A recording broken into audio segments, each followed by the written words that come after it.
The I Only Summon Slime web novel will be linked in the description of this video. Chapter 1. No matter how many times I summon, no rares appear. It was a glowing magenta crystal about the size of a thumb. A youth with a slightly tenacious look. My cousin brother, 7 years older than me, who had just become a senior in high school, picked up the crystal with his fingertips and set it within a mysterious circle array with a radius of about 1 meter, which had been drawn on the floor. Depending on the viewing angle, the crystal seemed to be reflecting light or sucking light into itself. I would only learn much later that the circle was a summoning circle used by Mage Summoners, and that the crystal was a magic stone used as a medium to summon illusions into this world. For now, I was only seeing the external movements. I don't remember what I was thinking at the exact moment. What happened after was so deeply engraved in my memory that everything before and after was awfully vague. Why had my cousin shown that to me? Or, well, why had I tried to see it? I don't even remember that.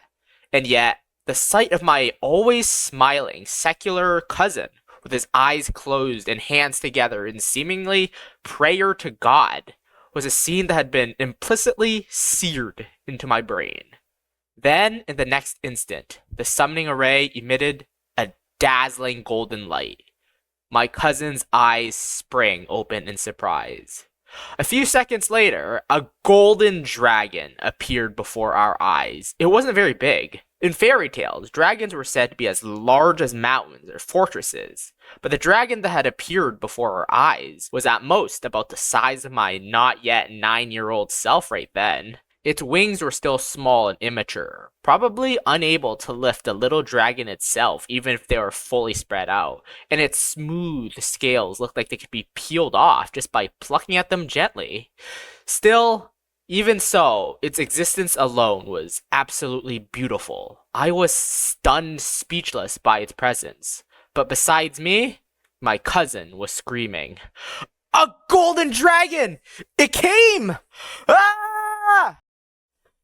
That must have been my starting point, a turning point in life.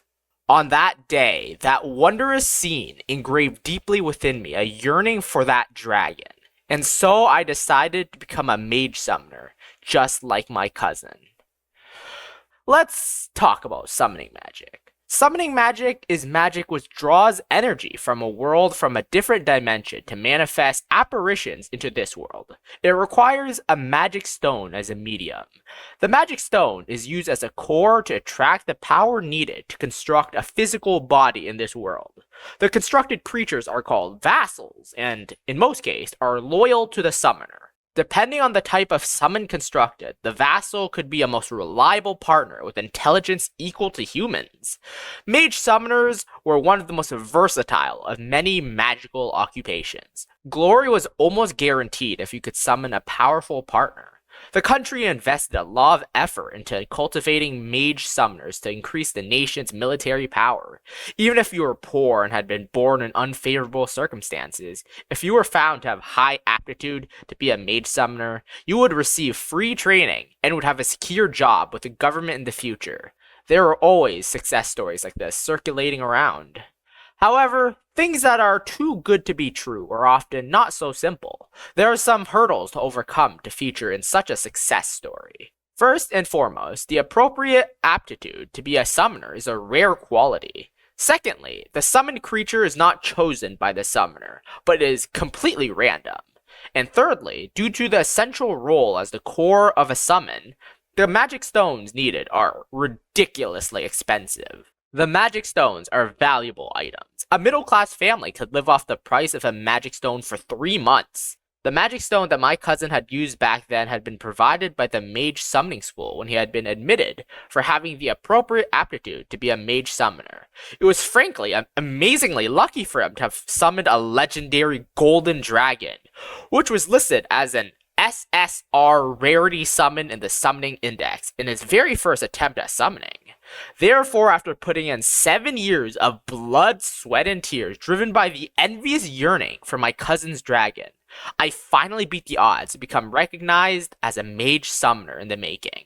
After that, I attempted to summon with the magic stone I had received as a privilege of admission to the school, and was thrusted into the depths of despair by the second hurdle of summoning success. What the hell is this? I, who had approached the summoning with so much hope and earnest sincerity, was ruthlessly knocked down by reality. Of course, at this time, I was no longer the clueless me of 7 years ago. Now, I knew more about summoning magic, within limits, and I had also been recognized as a potential Mage Summoner. Of course, I also knew that the target of summoning magic was random, and that the color and intensity of the light produced during the summoning would determine the quality of the summoned creature. The light from my first summoning was light blue in color, and it was as faint as the light from a dying candle. As expected, what appeared before me was a single creature of indeterminate form. At a glance, the only other thing I could see was that the floor seemed to be wet. My cousin had specifically taken leave from work to accompany me at my first summoning. With the backing of his summoned dragon, he was already a famous first-class Mage Summoner now. Seeing the results of my summoning, he frowned and sighed. A blue jelly? That's unfortunate. Blue jelly? Despite the twitching of my cheeks, I began flipping through the hand-me-down summoning index I had received from my cousin. The summoning index was an archive of all things which had been summoned by Mage Summoners thus far. It was a collected labor of knowledge which contained all kinds of information on summoned creatures, such as their abilities and appearance rate. I found the name only after turning a few pages. No, the truth was I already knew the name even before I had struggled my way to its record. After all, I had studied the summoning index extensively every day until it was almost worn out ever since I had received it from my cousin on my 15th birthday. I was just trying to escape from reality. Blue jelly, commonly known as blue jelly slime. Rarity N. There was no mistaking it. It was infamous for being the weakest of all summons. You could see it everywhere on the streets outside. It was a summon of the lowest tier, one that could die from a child stepping on it. In short, it was a miss among misses, a miss of the greatest magnitude. It was completely incomparable to the dragon that my cousin had summoned. It was at a level where one could not comprehend how the two could have come from the same summoning magic. I was stunned, but then I turned to my cousin. Before the summoning, he had said to me, "You're talented, so I wonder if you could summon an SSR plus like me." He was currently trying to avoid looking at me in this painfully awkward situation. And then, a glimmer of hope made me ask, I'll work hard and pay you back later. Lend me a magic stone." Okay. Subsequently, I borrowed magic stones from my cousin until he refused to give me any more. From the borrowed stones, I summoned a total of 7 different types of jelly slime. My cousin wasn't smiling anymore, and my own expression was as stiff as a no mask, according to my cousin later on. I could only stare soullessly at the floor, messed up by the slimes. Getting 7 slimes in a row was too unlucky no matter how you look at it. However, I only became keenly aware later on that it was much too naive of me to despair from this kind of odds. From that moment on, I was already completely mired in the depths of the horrifying world of the Ashura path of summoning, fueled by a passion for gambling. Summons come in different rarity levels. From the bottom, it goes from N, N+, R, R+, SR, SR+, SSR, up to SSR+. The lower in rarity, the easier for the summon to appear and the lower its stats. In the same vein, the higher the rarity, the less chances the summon would appear, and the greater its stats. The gold dragon that my cousin had summoned was an SSR, but it would grow up to become an SSR+. It was a dream vassal any Mage Summoner could drool over. It could be said that it was an existence that could bring a lifetime of golden glory to its summoner.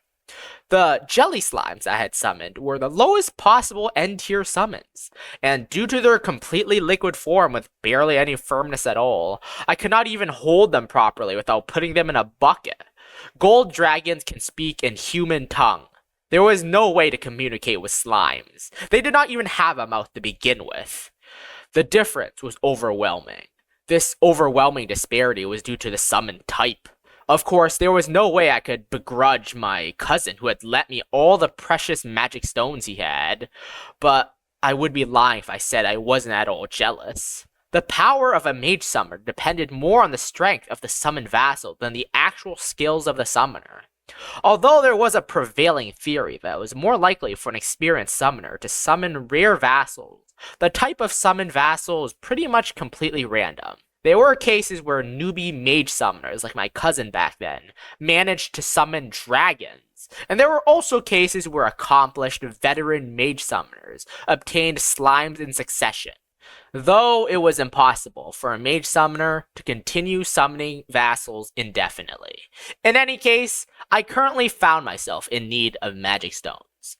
Jelly slimes may be useful to some extent after raising them properly, but rather than going through all that trouble, it was probably a better idea to place my hopes on summoning a new vassal.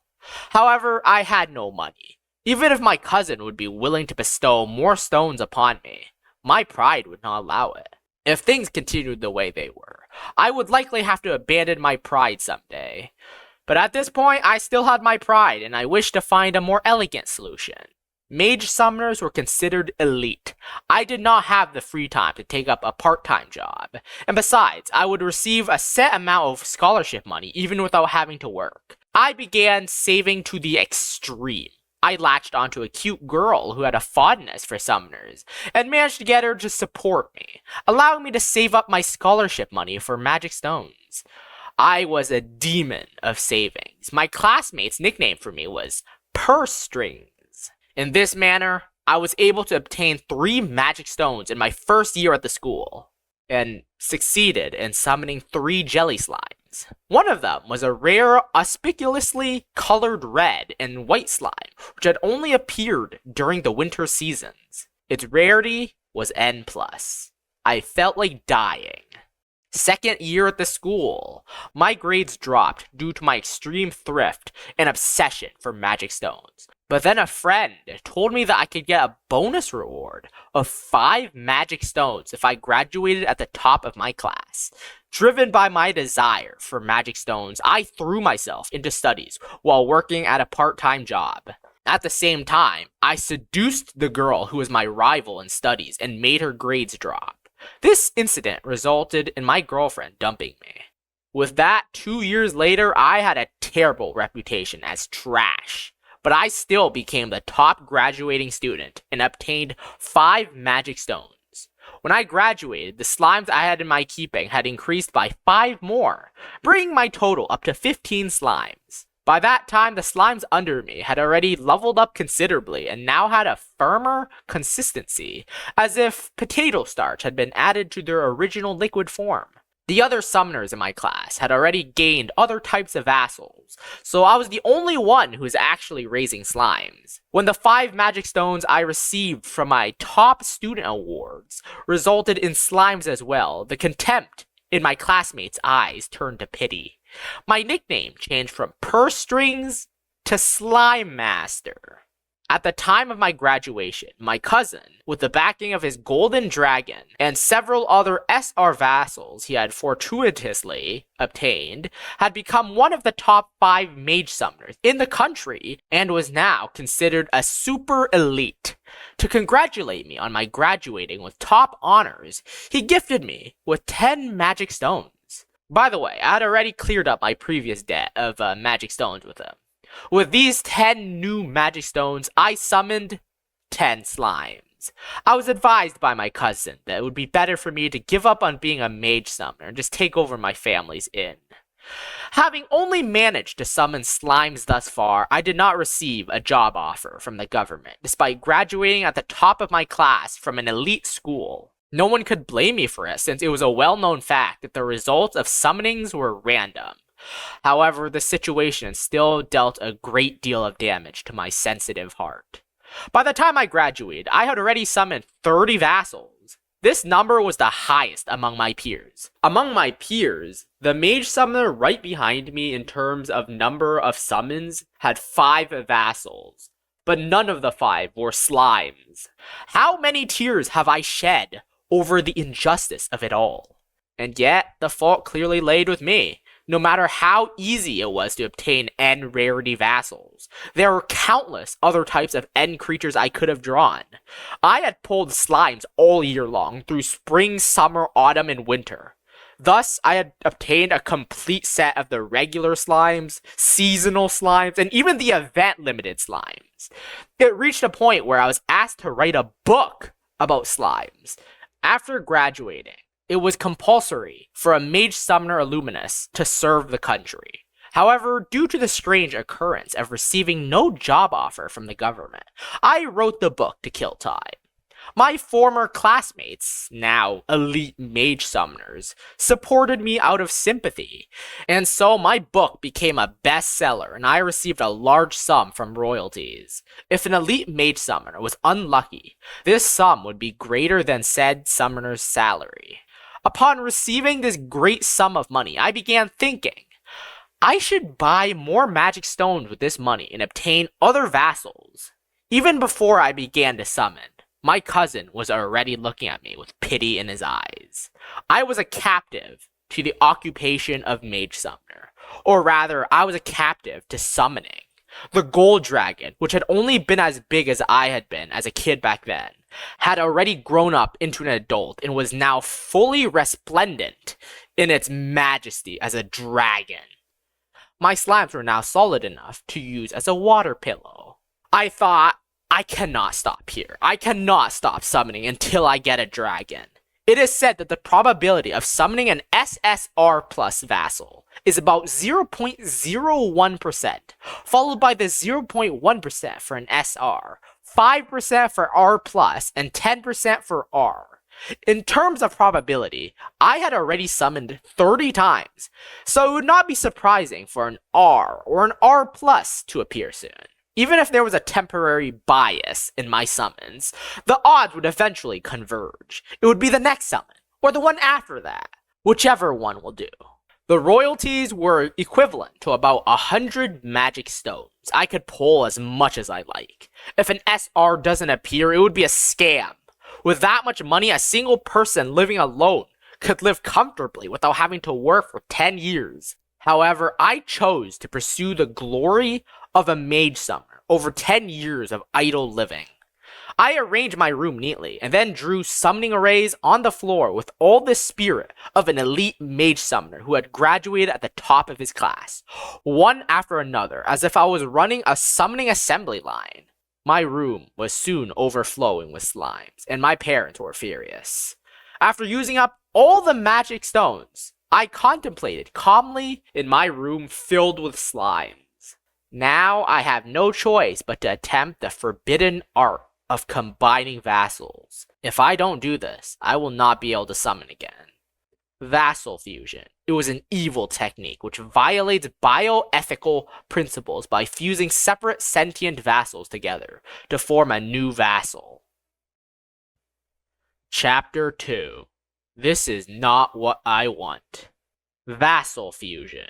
It was also called vassal synthesis, and it was a forbidden technique. How forbidden was it? In school, the teachers would tell us again and again as they taught us that we're only teaching you all this because it's part of the curriculum. Only use it in times of emergency. That's how forbidden it was. The being summoned by a Mage Summoner consisted of energy. Although summons took on the shape of living creatures by using the magic stones as a medium, their original form was shapeless energy which could be blended together. My summons all took on the form of formless liquid for some reason, but the basic principle remains the same. When a summoned creature is converted back into energy which is then combined with other energy, the form of the summon may change. That is vassal fusion. as combining two vassals would result in a large amount of aggregate energy, as well as merge two cores into one. The resulting fused summon would be stronger than the individual summons before the fusion. Once the magic stone has been used as a core, it would be marked with the information on the type of summon, which cannot be overridden. Therefore, it was impossible for the fusion of two slimes to produce a dragon. In my case, however, I mainly just wanted to solve the problem of insufficient space, so this was not an issue. Mage Summoners typically do not want to fuse the vassals they have already become familiar with, because the vassals' memories would not carry over. But I honestly have no fondness for slime, so I did not feel any guilt whatsoever in fusing my summons. I mean, they all look the same, so I honestly had no idea which one of them was the first slime I had summoned anyway. I fused my slimes together efficiently, just as I were cooking, and soon the unknown number of slimes that I had been reduced to several dozen. I had heard there was the possibility that rejection may occur during vassal fusion due to the differences between the types of vassals being combined. Unfortunately, my vassals were all slime, so there was no such thing to worry about. The elevated slimes all increased in solidity. They were now as firm as jelly, or pudding. However, they were still slimes and were still as useless as ever. Moreover, the decrease from 100 slimes to 50 was not really noticeable. Well, the remaining slimes were even more annoying now that their forms were even more solid. Surrounded by a large number of wriggling jellies, I was kicked out of the house by my mother. My family house was an inn, so it was a business with customers. Raising a pet wasn't something to be praised under these circumstances, not to mention that these weren't dogs or cats, but slimes. It was no wonder that my mother would chase me out.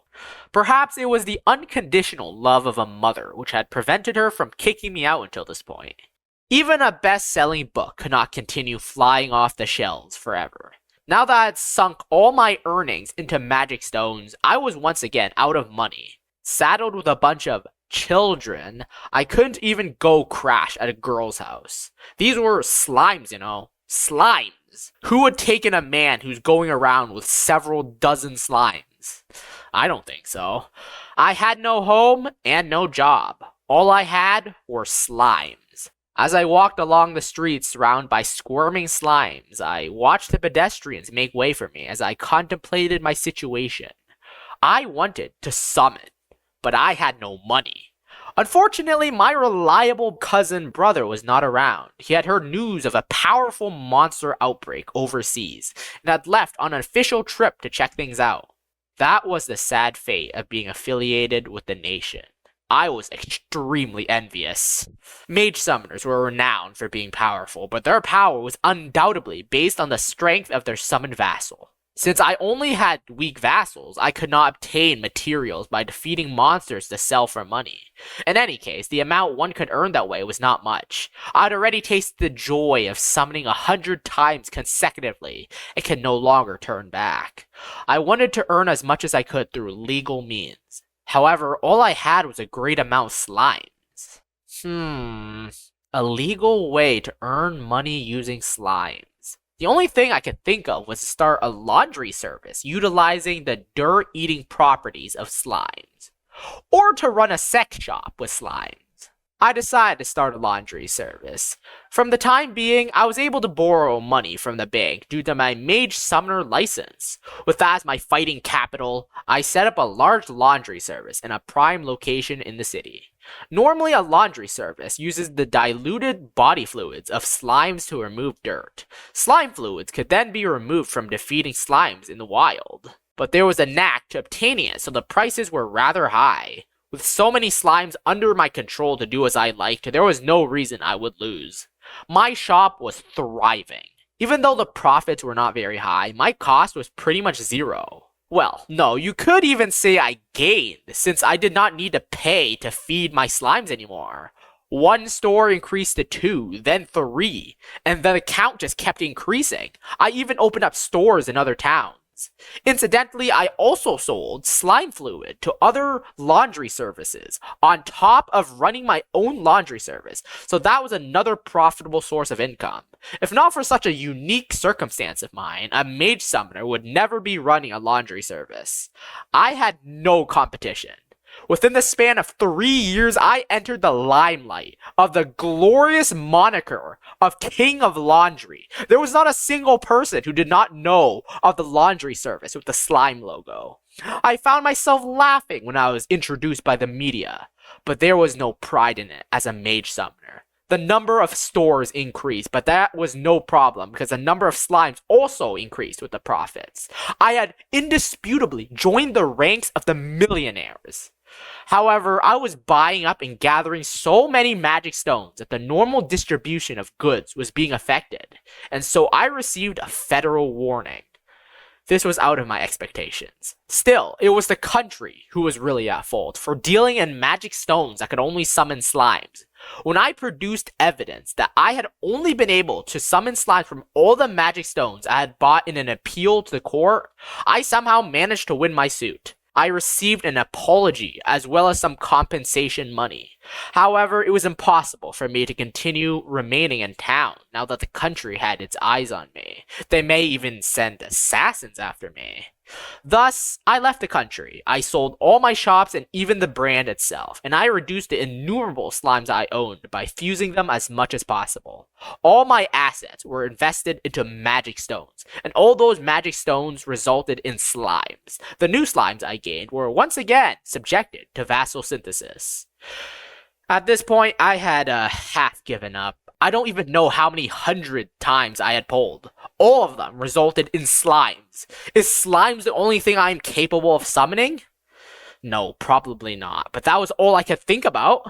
Still, I could not just give up here. It was fine while I was running the laundry service, but now all of my wealth was in the slimes. If I gave up now, I would just be a clown. Just the slime master. Things might be different if there were dragons we were talking about, but my pride would not allow me to live a life dancing to the tune of slimes. I crossed over to the closest, largest country, and with the trust and connections I had acquired while I had been a millionaire, I built a house in the royal capital, a great mansion which could hold a large number of slimes. In one of the rooms I sat, enveloped in a luxury chair, and thought, I want to summon. I needed money to summon. The debt I owed to build the mansion must also be returned quickly. I had been loaned that money in good faith. If I betrayed that trust, the merchants would be the one to send assassins after me this time. I could open a laundry service again, but I had already sold my brand in the stores I had owned. If I established a new brand here, I would probably be subjected to eye rolls of contempt. There was only one option left to me. I started a sex service with my slimes. Of course, it was impossible to obtain a permit to use slimes this way, so this service was provided in secret. It did not take long to synthesize the best premium slime to captivate people. Its unique softness and temperature were perfectly suited for pleasure. Even though it might be strange and a little scary at first, once you had a taste of it, you would be addicted to it like a drug and never want to stop. And since my vassal slimes were the ones working, there was no fear of being sued by my employees. News of my slime sex service spreaded explosively via word of mouth. My peers among the rich probably noticed that I was the one controlling things behind the scenes, but none of them tattled on me. By this time, many of the upper echelons of the country who enforced the regulations in the first place had already become my customers, so there was no way I would be caught. Moreover, there was a loophole in the law. Technically, you could call these transactions as a consensual relationship between a slime and a person. I thought that this business would never go down. In just 1 year, my slimes had increased again, and I managed to fully pay off my debt. After that, my primary focus was once again turned to increasing my number of slimes.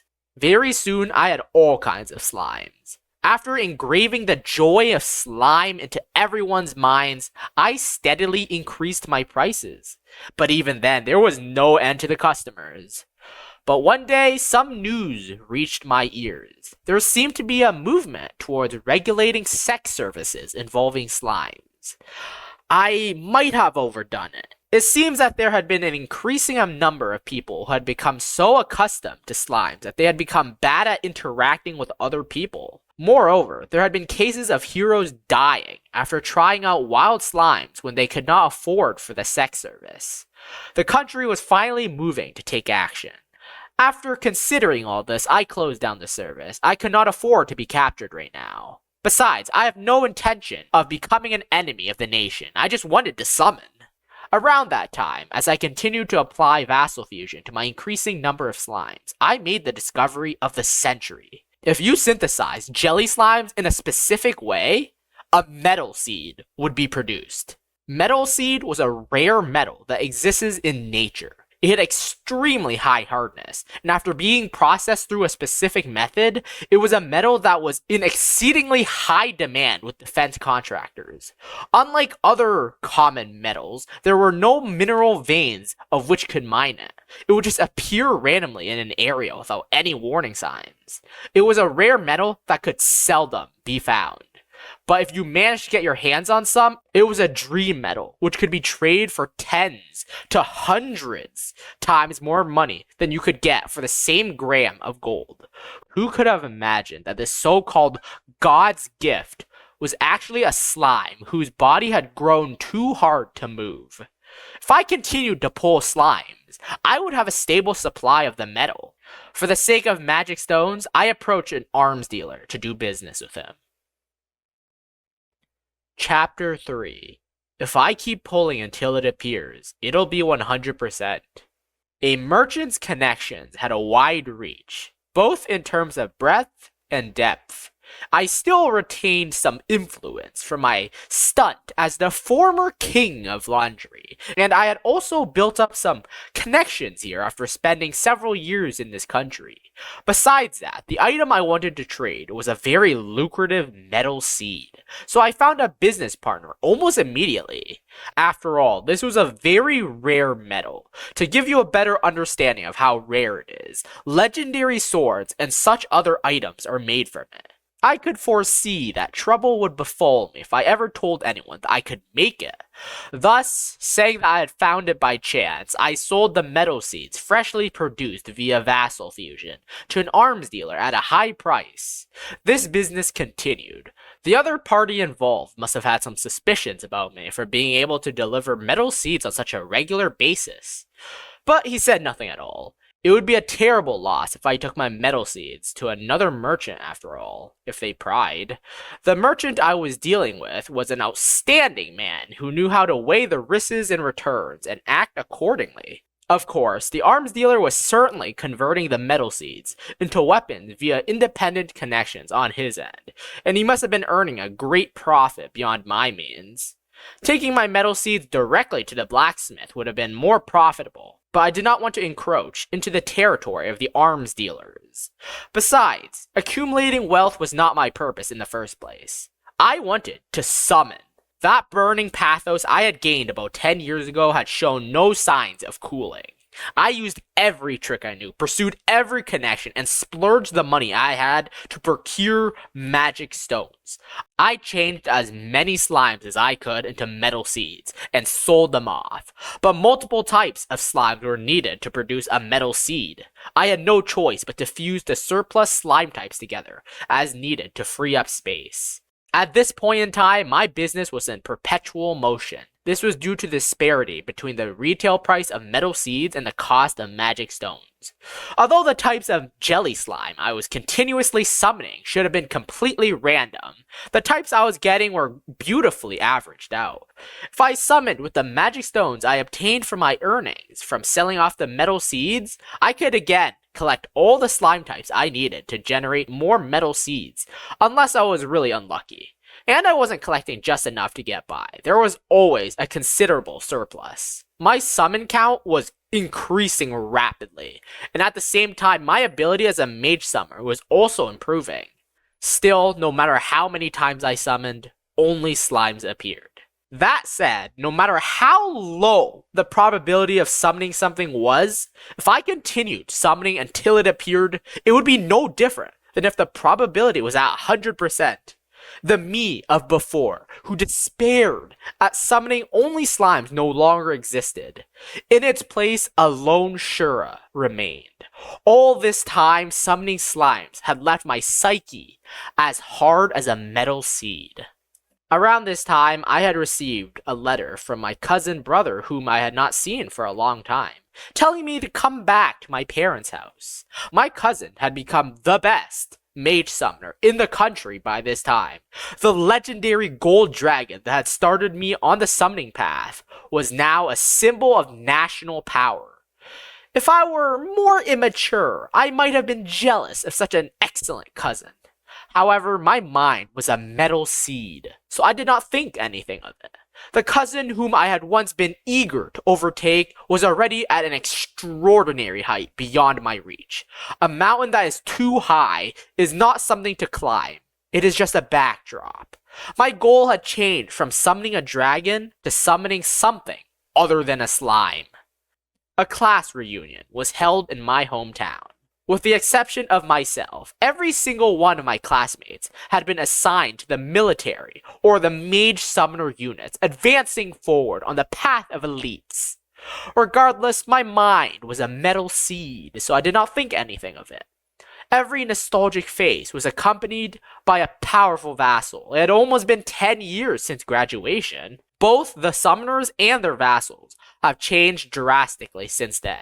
But somehow some semblance of their past selves remained.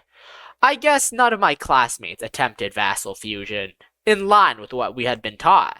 Only my vassals had been fused repeatedly until they were now essentially different. But no one gave them a second glance. Even I, who had been around slimes for years, could not distinguish the individual differences of my slimes. It was no surprise that my classmates could tell no difference. Smiling exaggeratedly like a fool, a former classmate asked me how many vassals I had summoned so far. I replied languidly, probably less than the number of stars, and then smashed a foolish smile on his face to smithereens by producing a substantial wad of bills from my breast pocket. The girl who had once been my rival looked at my vassal and asked, "That's a rare slime. What type is it?" The slime that I had with me this time was a honey-colored slime that was the result of multiple rounds of synthesis. By this time, the jelly slimes I was handling had gone beyond what the summoning index listed within its pages. I referenced other books as well to be sure, but I found no other specimens. As such, I was confident that I was on the cutting edge with regards to slimes. Though this wasn't something I was particularly proud of. It was just slimes after all. I replied primely, but still languidly.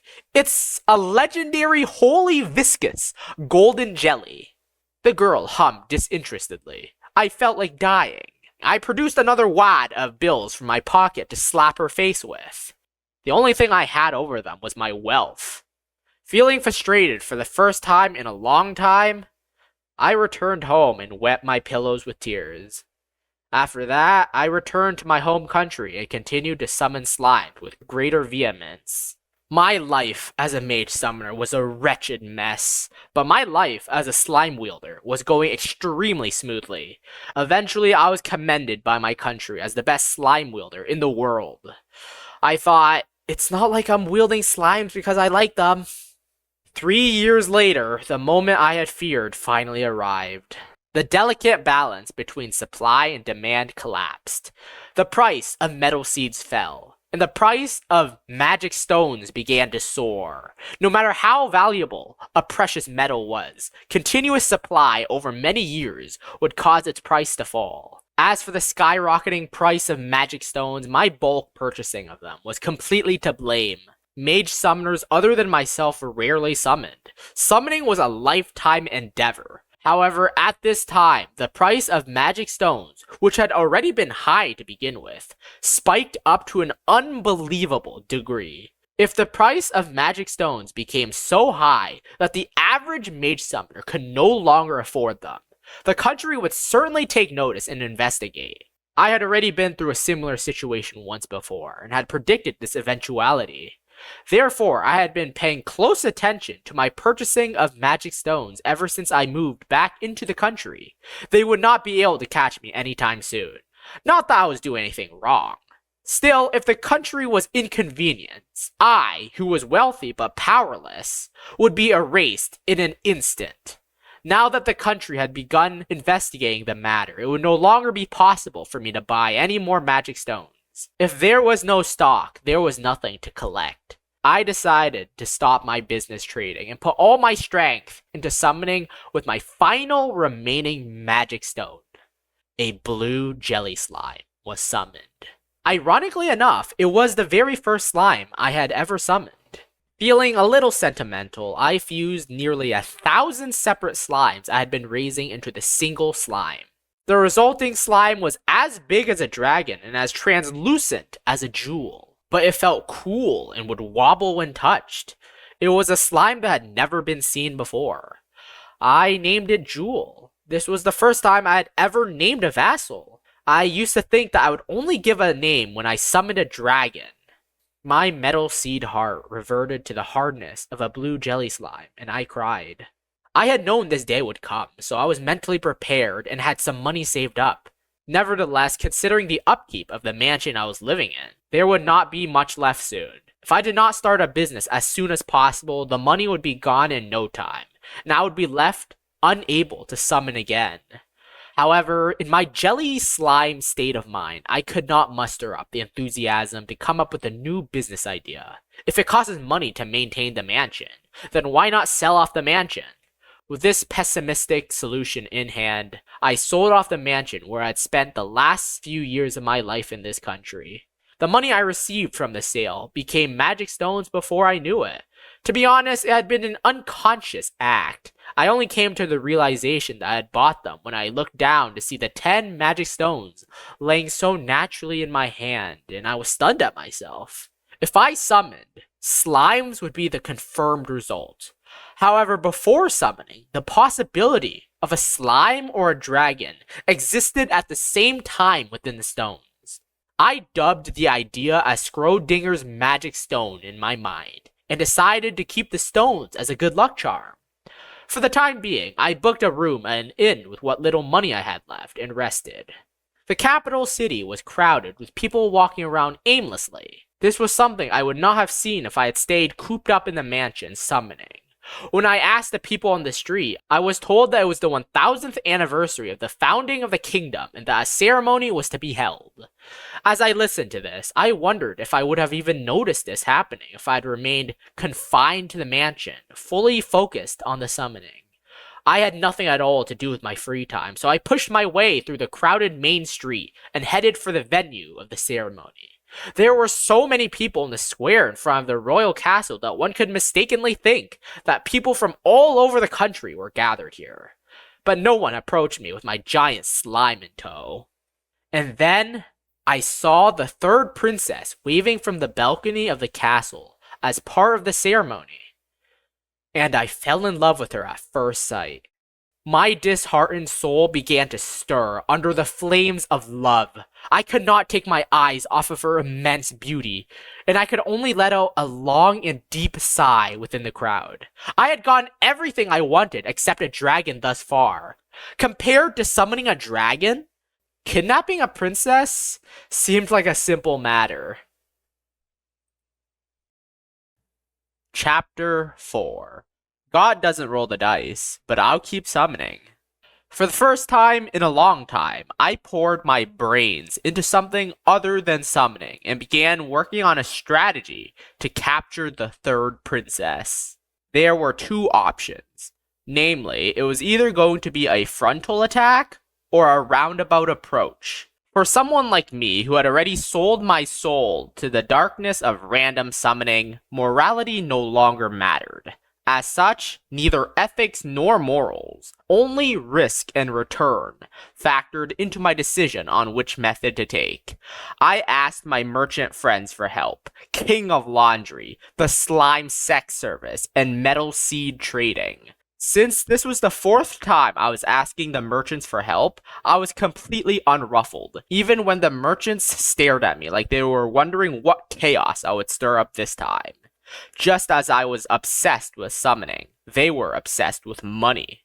I felt that being obsessed with summoning was preferable to being obsessed with making money, but perhaps both were equally bad from the perspective of others. For the first time, I began researching the kingdom I lived in. The merchants were on my side. If there were any gaps, I would exploit it. I also had a list of clients from the time I ran the slime sex service.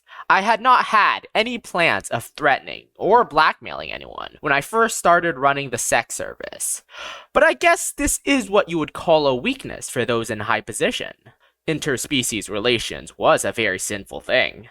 After researching, I found that the kingdom had no openings. Despite there being no signs of war, the military was well equipped and ready for action. The king had a decent government set up, and the economy was running smoothly. For now, the only weakness seemed to be the low supply of magic stones, but I could see no way to take advantage of that. On its own, the power behind the client list of the slime sex service had little effect, and I did not think that the threats would be successful on an ongoing basis. I would be caught in no time. Even in the best of circumstances, I was still going to be the most prominent suspect as the boss of the slime sex service. I knew that the sole reason I had not been arrested yet was because I had remained well behaved. I weighed the risk and return in a cheap hotel room and clicked my tongue. The only opening I had was that my target was the 3rd princess, someone who was not a high priority within the royal family. If the nation was in financial trouble, there was a good chance I could just buy her with money. But that was impossible since the economy was good. When I learned that part of the reason for the good economy was the running trade of metal seeds on the market, I despaired. Although there were a number of other small gaps, they were way too dangerous for a lone mage summoner like me to take advantage of. I was cautious in all things besides summoning. I was left with no choice but to challenge the frontal approach. Fortunately, I had the means. As it was the 1000th anniversary of the founding of the country, everyone was in a celebratory mood and had their guards down. I knew there was going to be a grand tournament as part of the festivities. That's right, a great martial combat tournament hosted by the kingdom. It was said that there was no limit on the means or fighting style of the combatants, and the winner would have their wish granted if at all possible. It was a simple setup that seemed like it could have been something that a student had cooked up while half fooling around. Using my connections, I made the most of the limited time I had to thoroughly vet the participants. To do my best was my motto. I clicked my tongue when I looked over the as of yet unreleased list of participants which I had obtained through my connections. Indeed, as expected of such a grand prize, there were many distinguished members on the list. As its name implied, the tournament would be a competition where participants fought each other in a tournament format. Victory would be determined by the death of the opponent, or when the opponent could no longer fight. It was a tournament for hot-blooded muscleheads, and though it was also intended for public entertainment, it had the added value of tradition. It was common for combat tournaments to be held from time to time at key points in history. However, this was the first crazy tournament to offer any wish of the winner. Although tournaments were rarely as large as this one, half the participants were regulars. Even I, someone who spent most of my time summoning, could recognize the neatly arranged names on the list. There would be no chance of winning if I approached this directly. To start with, a mage's role was to attack from a distance, although there were no holds barred in the tournament. Having to battle within a constrained range gave melee combatants, such as swordsmen and knights, a definite advantage over mages. Powerful magic required long chanting times, so I did not have sufficient chanting time, and the only vassal I had was a slime anyway. I quickly gave up on trying to win in a straightforward manner. No matter how hard I tried, it would be impossible. My opponents would be professional warriors. Meanwhile, I was a Mage Summoner, but not part of the military. Since 99% of Mage Summoners end up as civilians in military employment, I had learned how to fight in school, but my skills in this respect never went beyond that basic level. However, as soon as I came to that conclusion, I paused to think. I would not do anything pointless. That said, just if, a dragon was drawn, there would still be a 1 in a million chance of winning. I looked down at the 10 magic stones I had been keeping as a good luck charm. I had been pulling slimes all this time. However, at this decisive moment, I had a feeling that a dragon would appear. God would not have forsaken me. I placed the 10 magic stones into a summoning array with trembling fingers and prayed. Then, as usual, I summoned 10 slimes. I decided to poison my rivals. My rivals fought on the board while I fought off of it. I was a Mage Summoner, but also a merchant. It was unheard of for a merchant to participate in a martial tournament. There was an opening to exploit here. Without mincing words, it was money. I teamed up with the arms dealer, whom I had been supplying metal seeds to. The arms dealer, who had been the third largest arms dealer in the kingdom when he first began delivering metal seeds, had leveraged the power of the metal seeds to overwhelm his rivals, and was now in a position to provision weapons to the kingdom's military. I traded the production method of metal seeds for the dealer's help in gathering information. Each participant had their own set of circumstances. The arms dealer knew a lot about the warriors he was trading with, and he had his own unique knowledge of their circumstances. It was rumored that the tournament was rigged from the start, and this was when I first learned of the existence of the top contender to be the winner. It was a young hero who was the leader of the Knights of the Kingdom. With his outstanding swordsmanship, it was only a matter of time before he would be crowned as the kingdom's greatest swordsman and would earn the title of Sword Saint. It seemed that the man would be using a sword and armor made from metal seed, which had the highest resistance to all types of magical and physical attacks. Needless to say, the sword and armor were made from the metal seed that I had supplied. I felt like dying. As soon as he had the equipment to fend off all attacks, the man's victory was beyond questioning. The arms dealer warned me about this, but I wasn't concerned since my weakness wasn't against the strongest, but rather against the random. I classified the list of participants into 4 categories: the strong and the weak, and those I could use money to deal with, and those I couldn't. Miracles were called miracles because miracles don't just happen. Even if they happened, it would be a one-time occurrence. A win earned without any fighting involved would most likely be declared null and void. I tilted my head and rearranged the participants' names in various ways. The rumored rigged tournament of the kingdom became my own personal rigged tournament. The tournament could be broadly divided into 2 blocks. I separated the 4 categories of participants into these 2 blocks. In Block A, the top contender and those who I could not sway with money. In Block B, myself and those I could control with money. I would make a deal with the strong fighters who would accept money to lose. I would also ask them to knock out some of the weaker participants who would not accept money along the way, which would help reduce the number of monetary transactions I would have to deal with. The merchants were on my side, or rather, they were on the side of money.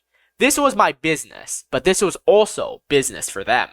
The irregular tournament blocks I created went through various channels to finally end up in the hands of the management committee of the tournament. If there had been any blatant bias, the blocks would never have been adopted officially. However, at a cursory glance, the tournament blocks I had drafted, with the full application of my brain cells, seemed to be a fair distribution of strong fighters. Meanwhile, I continued to summon hopefully with magic stones procured secretly by the merchants as I was waiting for the day of the tournament to arrive. In the end, no miracle occurred. No dragon presented itself. As expected, there was no God in this world. In that case, I had no choice but to become God. God does not roll the dice. What was needed was inevitability. And so I entered the tournament. I was introduced as the Slime Master. I didn't even register as a Mage Summoner among the group. The Slime Jewel wobbled beside me, further impressing my image as the Slime Master upon all the other participants.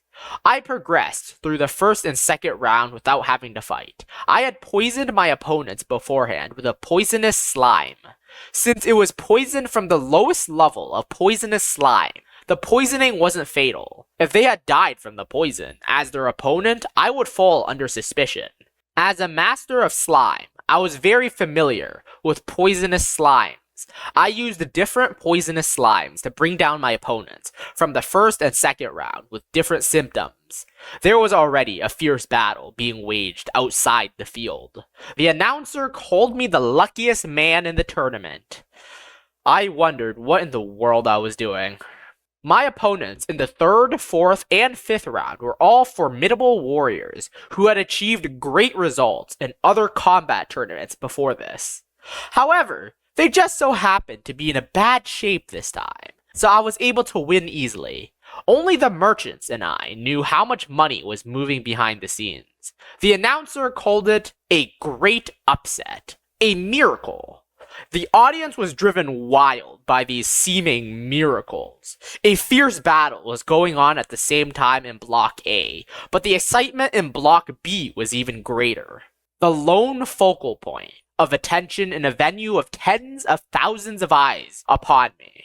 I said to myself, miracles don't just happen, they are made to happen. In the sixth round, for some reason, a different opponent than planned stood in my way. However, this opponent's body was tattered from the fierce battle he had been through so far to get here, and he was on the verge of collapse. I commanded Jewel, who is only about equal to a dragon in weight, to sit on the opponent, crushing him, and I successfully moved on to the next round. The winning prize was substantial, and the tournament was turning out to be more intense than I had foreseen. The only ones who emerged unscathed from the battles were myself, who had progressed through fixed fights, and the leader of the Knights of the Kingdom, who had beaten all of his opponents in Block A through sheer skill and ability. Despite the consecutive miracles, the audience members did not view me in a bad light. Many of them, both men and women, were former clients of my slime sex service. Moreover, Jewel's plump and quivering figure was pleasing and coquettish, and she had an avid following among the young and old alike. I had predicted this development, and so I began selling slime goods I had prepared in advance. The sales of the slime merchandise was outstanding, and I became known among the merchants as the Slime Magician. I thought, enough with the slime. And so I made it to the finals by a series of predetermined miracles. My opponent was the Knight Commander, as I had planned. His holy sword and armor, made from metal seed, were powerful. But more than that, the Knight Commander seemed to be a man beloved by the god of war. The night before the final match, I made a wish on a magic stone.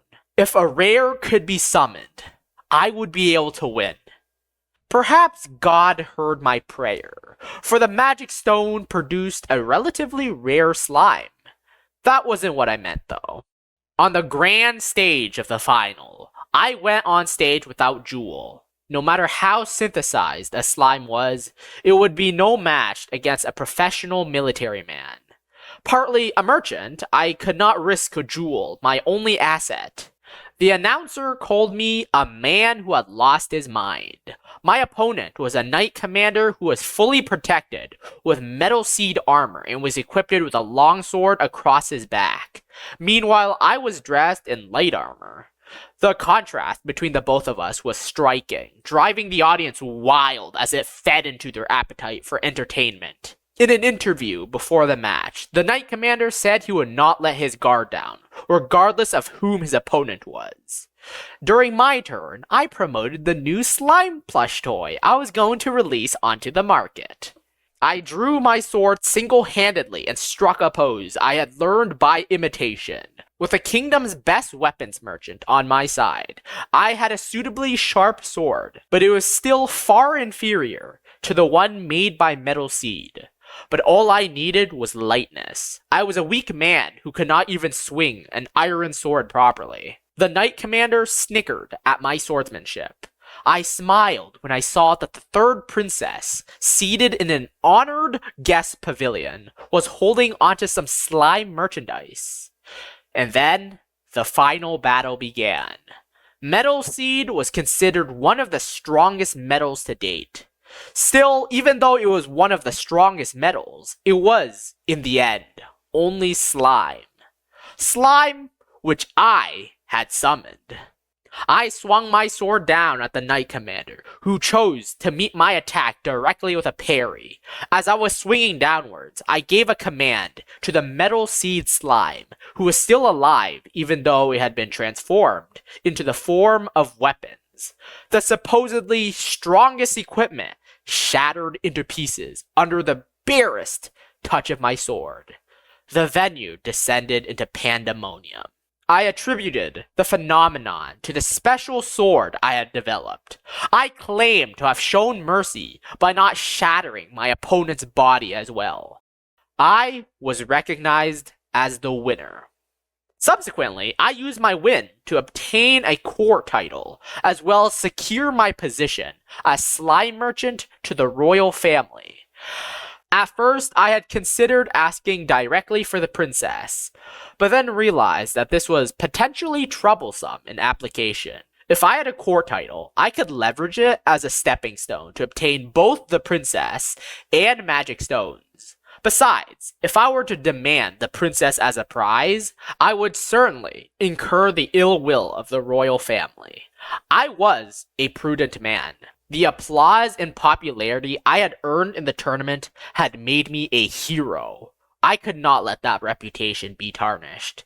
I was a man who had fallen in love with the third princess, but I was also a Mage Summoner. Around this time, I received news from my homeland that my cousin brother, who had accumulated substantial battle merits with his dragon, had become engaged to a nobleman's daughter. It was proof that wealth, fame, and even a lovely bride would follow as long as one could obtain a dragon. My experience with the tournament had taught me that miracles do not exist. Thus, I would just have to increase my number of attempts. God does not roll the dice. I would just keep summoning until I obtained what I wanted. My next target would be the magic stone mines. I resolved myself to the slow invasion of the merchant's territory. Chapter 5. The next time might be it! The title bestowed upon me was a barony. It was a somewhat honorary title, with no hereditary succession allowed, and no titled lands. The state would pay me a meager salary, but it was at best only equivalent to about 4 or 5 magic stones. The terms might have been better if the winner had been a knight commander who had served his country for a long time, but this was the most that they could allow for an outsider like me. Even though I had expected something like this, I still clicked my tongue, feeling rather salty. In any case, I was a wealthy man, if only in the context of an average man or a knight. 1 year's salary was instantly converted into 4 magic stones, which was then converted into 4 slimes, as if by default. This wasn't a futile move. I was buying a dream and possibilities. I hired an artist to produce a sketch of the 4 slimes, along with a couple of other slimes I had stored in a warehouse I had recently rented to cope with the overpopulation of slimes I had.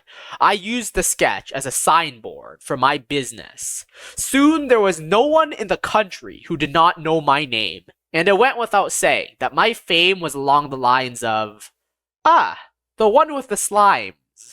The arms dealers and the other merchants gave me gifts to celebrate my victory. They were shrewd people, so the gifts they chose were magic stones. As natural as breathing, I summoned slimes from them. My next target was Arcadia, the utopia of magic stones, where the dormant mines of magic stones lay. However, magic stones were strategic resources, and so the mining rights were, of course, held by the government.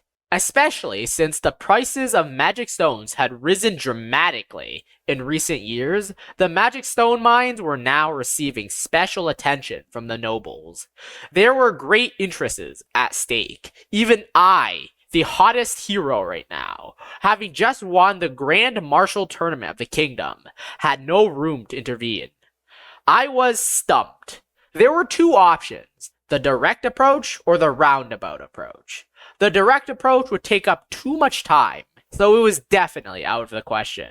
However, even if I went with the circular approach, I could not come up with any plan of action. In order to obtain a mine, not only would I have to outsmart and beat the merchants who were responsible for the supply and distribution, but also the nobles behind them who were pulling the strings. As a simple mage summoner, I could not go up against the nobles without consequences. At a loss, I decided I would just do my best to raise my reputation in the country for the time being. I wouldn't do anything unreasonable. Even if I did not manage to obtain a magic stone mine, I was a hero now. That should ensure a certain supply of magic stones. Now is the time to lay low. I took advantage of my position as the official slime merchant of the royal family to establish a slime company. As usual, I had no competitors. Every year, new mage summoners would appear, but I was apparently the only one who only summoned slime exclusively. I felt like dying. Around this time, my relationship with the arms dealer was threatened. He was unable to use the refining method I had taught him to produce metal seeds. I had not lied, and I even produced a metal seed right before his eyes, but he still accused me of being a fraud. In the end, I made a deal to deliver metal seeds to him on a regular basis for a certain duration of time instead, but this conflict left a rift between us. This was a weakness. The arms dealer was aware of my machinations in the tournament to rig the results, so this might become a problem one day if I did not deal with it. All I wanted to do was summon, but things had become rather troublesome. Capitalizing on my fame as a hero and the profits from selling slime merchandise, I gradually began to develop even more slime goods. It was around this time that I finally realized that I seemed to possess some business acumen. In retrospect, it was good that I had promoted my goods at the tournament. The inhibitions and purse strings of the masses were loosened during the Millennium Festival, and the goods that I released sold like hotcakes. Rather than this talent for business, I wished I had better summoning luck instead. I aimed to soar even higher on the sales of slime goods. The low profit margins and high sales had led to the proliferation of slime goods, ingraining the presence of slime into the public's consciousness. If existing paths closed, a new path would just have to be created. The euphoria I felt every time I gacha summoned was an endless supply of fuel, driving me forward. I bribed the nobles once more to pass a bill. A bill allowing slimes to become pets. Everything was for the sake of magic stones.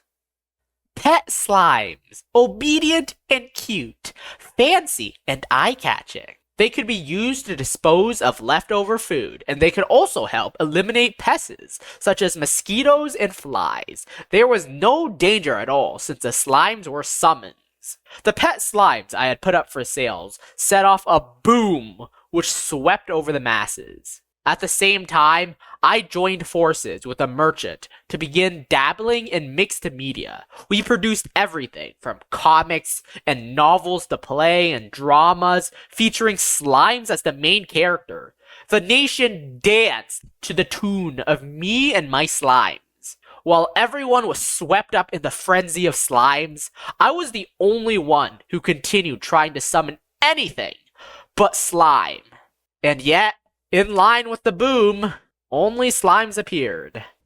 It was probably a good thing that I had not prioritized profit at the start. It was probably a good thing that I had thrown money out like hot water to bribe people of influence and to promote the business.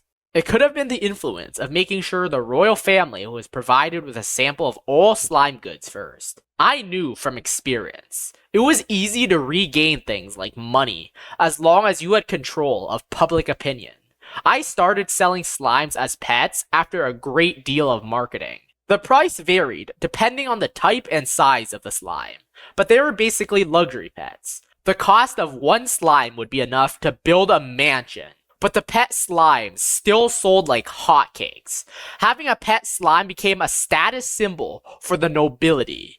Using this as a pretext, I began producing a great number of slime subspecies. Copper slime, silver slime, gold slime, platinum slime. Regardless of their rarity, I divided and graded the slimes based on their color. I presented the royal slime, which was considered to be the slime of the highest value, to the third princess as a gift. The princess, who should have been accustomed to all the luxuries accorded to her as a royal, was overjoyed by the gift of slime and hugged me. What am I doing? I wondered. Pet slime mania swept the nation. The profit margin of pet slime sales exceeded that of metal seeds. Later, this would be called the Great Era of Slime. At this time, it seemed like every Tom, Dick, and Harry had a slime. My name as Slime Master became renowned throughout the nation and beyond. I became a charismatic figure. In a strange turn of events, some Mage Summoners even wanted to summon slimes like me. However, no one was able to do so. After all, slime was an outlier among summons, so though there were Mage Summoners who occasionally managed to summon slime, there really was no competition for me. The control one had over one's vassals depended on the skill of the summoner. Over 10 years of constant summoning and exerting control over my many slimes had honed my skills significantly, leaving me peerless in this respect. Besides that, my slimes were of a higher quality due to repeated fusing. I gave the slimes summoned by other Mage Summoners the review of, well, they tried their best, and then went on to manipulate the media behind the scenes to label those slimes as imitation goods. There were a few Mage Summoners who apprenticed under me, but I immediately kicked out anyone who summoned anything other than slime. Some among them even summoned a dragon, which I had never stopped being obsessed about. I stormed off to bed without saying a word. Meanwhile, alongside running my business, I'd also begun researching slime formulations in secret, in case I had to handle any obstacles in my way. Poison slimes could no longer be relied on.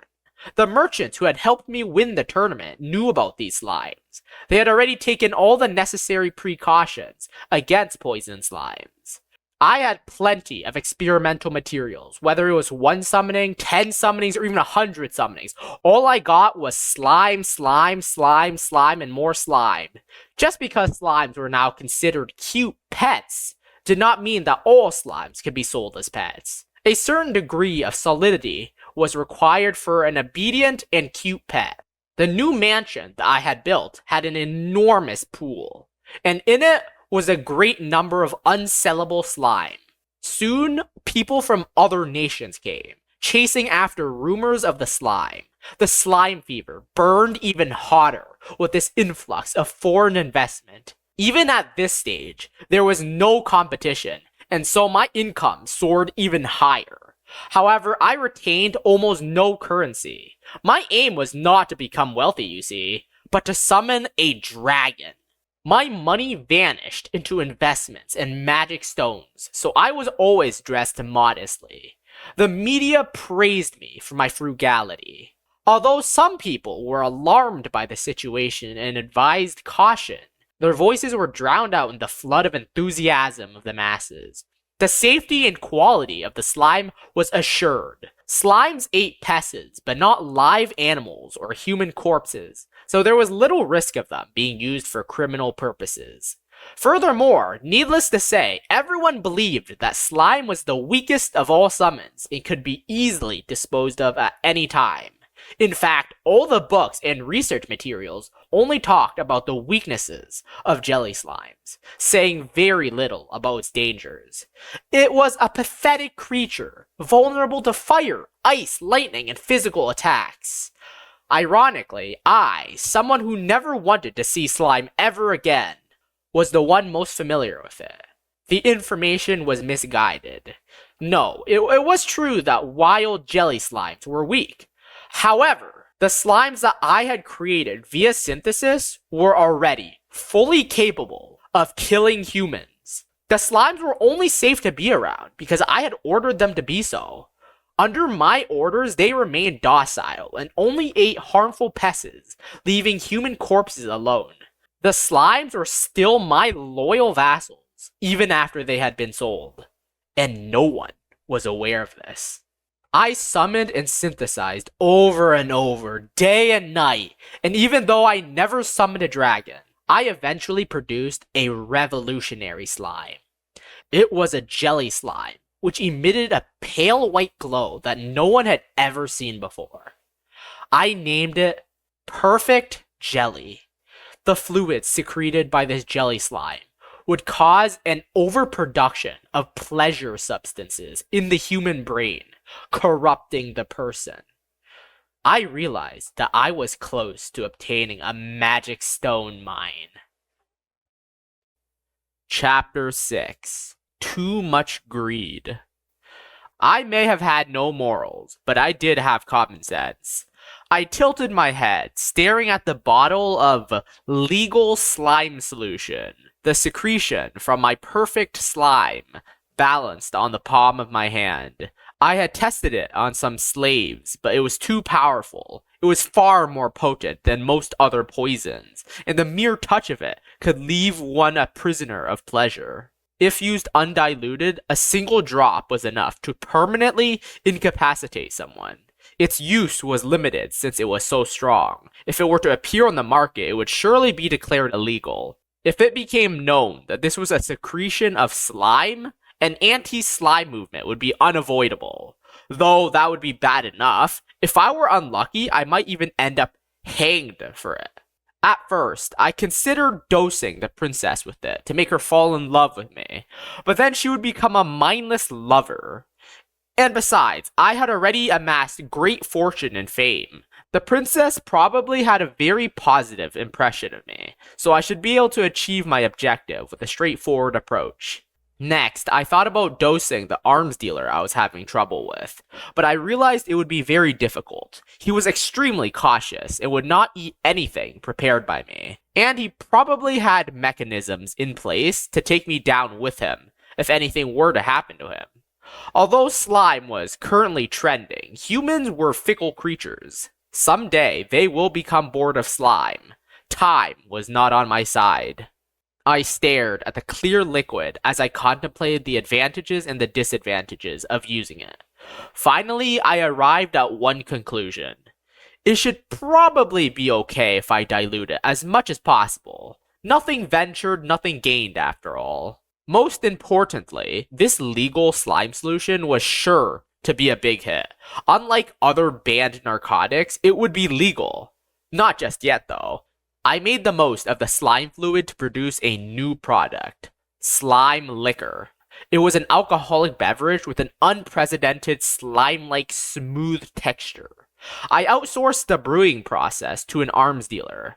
Of course, it would have been much more profitable for me to make and sell the wine myself, but I wanted an escape route in the event of an emergency. I hired a liquor expert to research a recipe.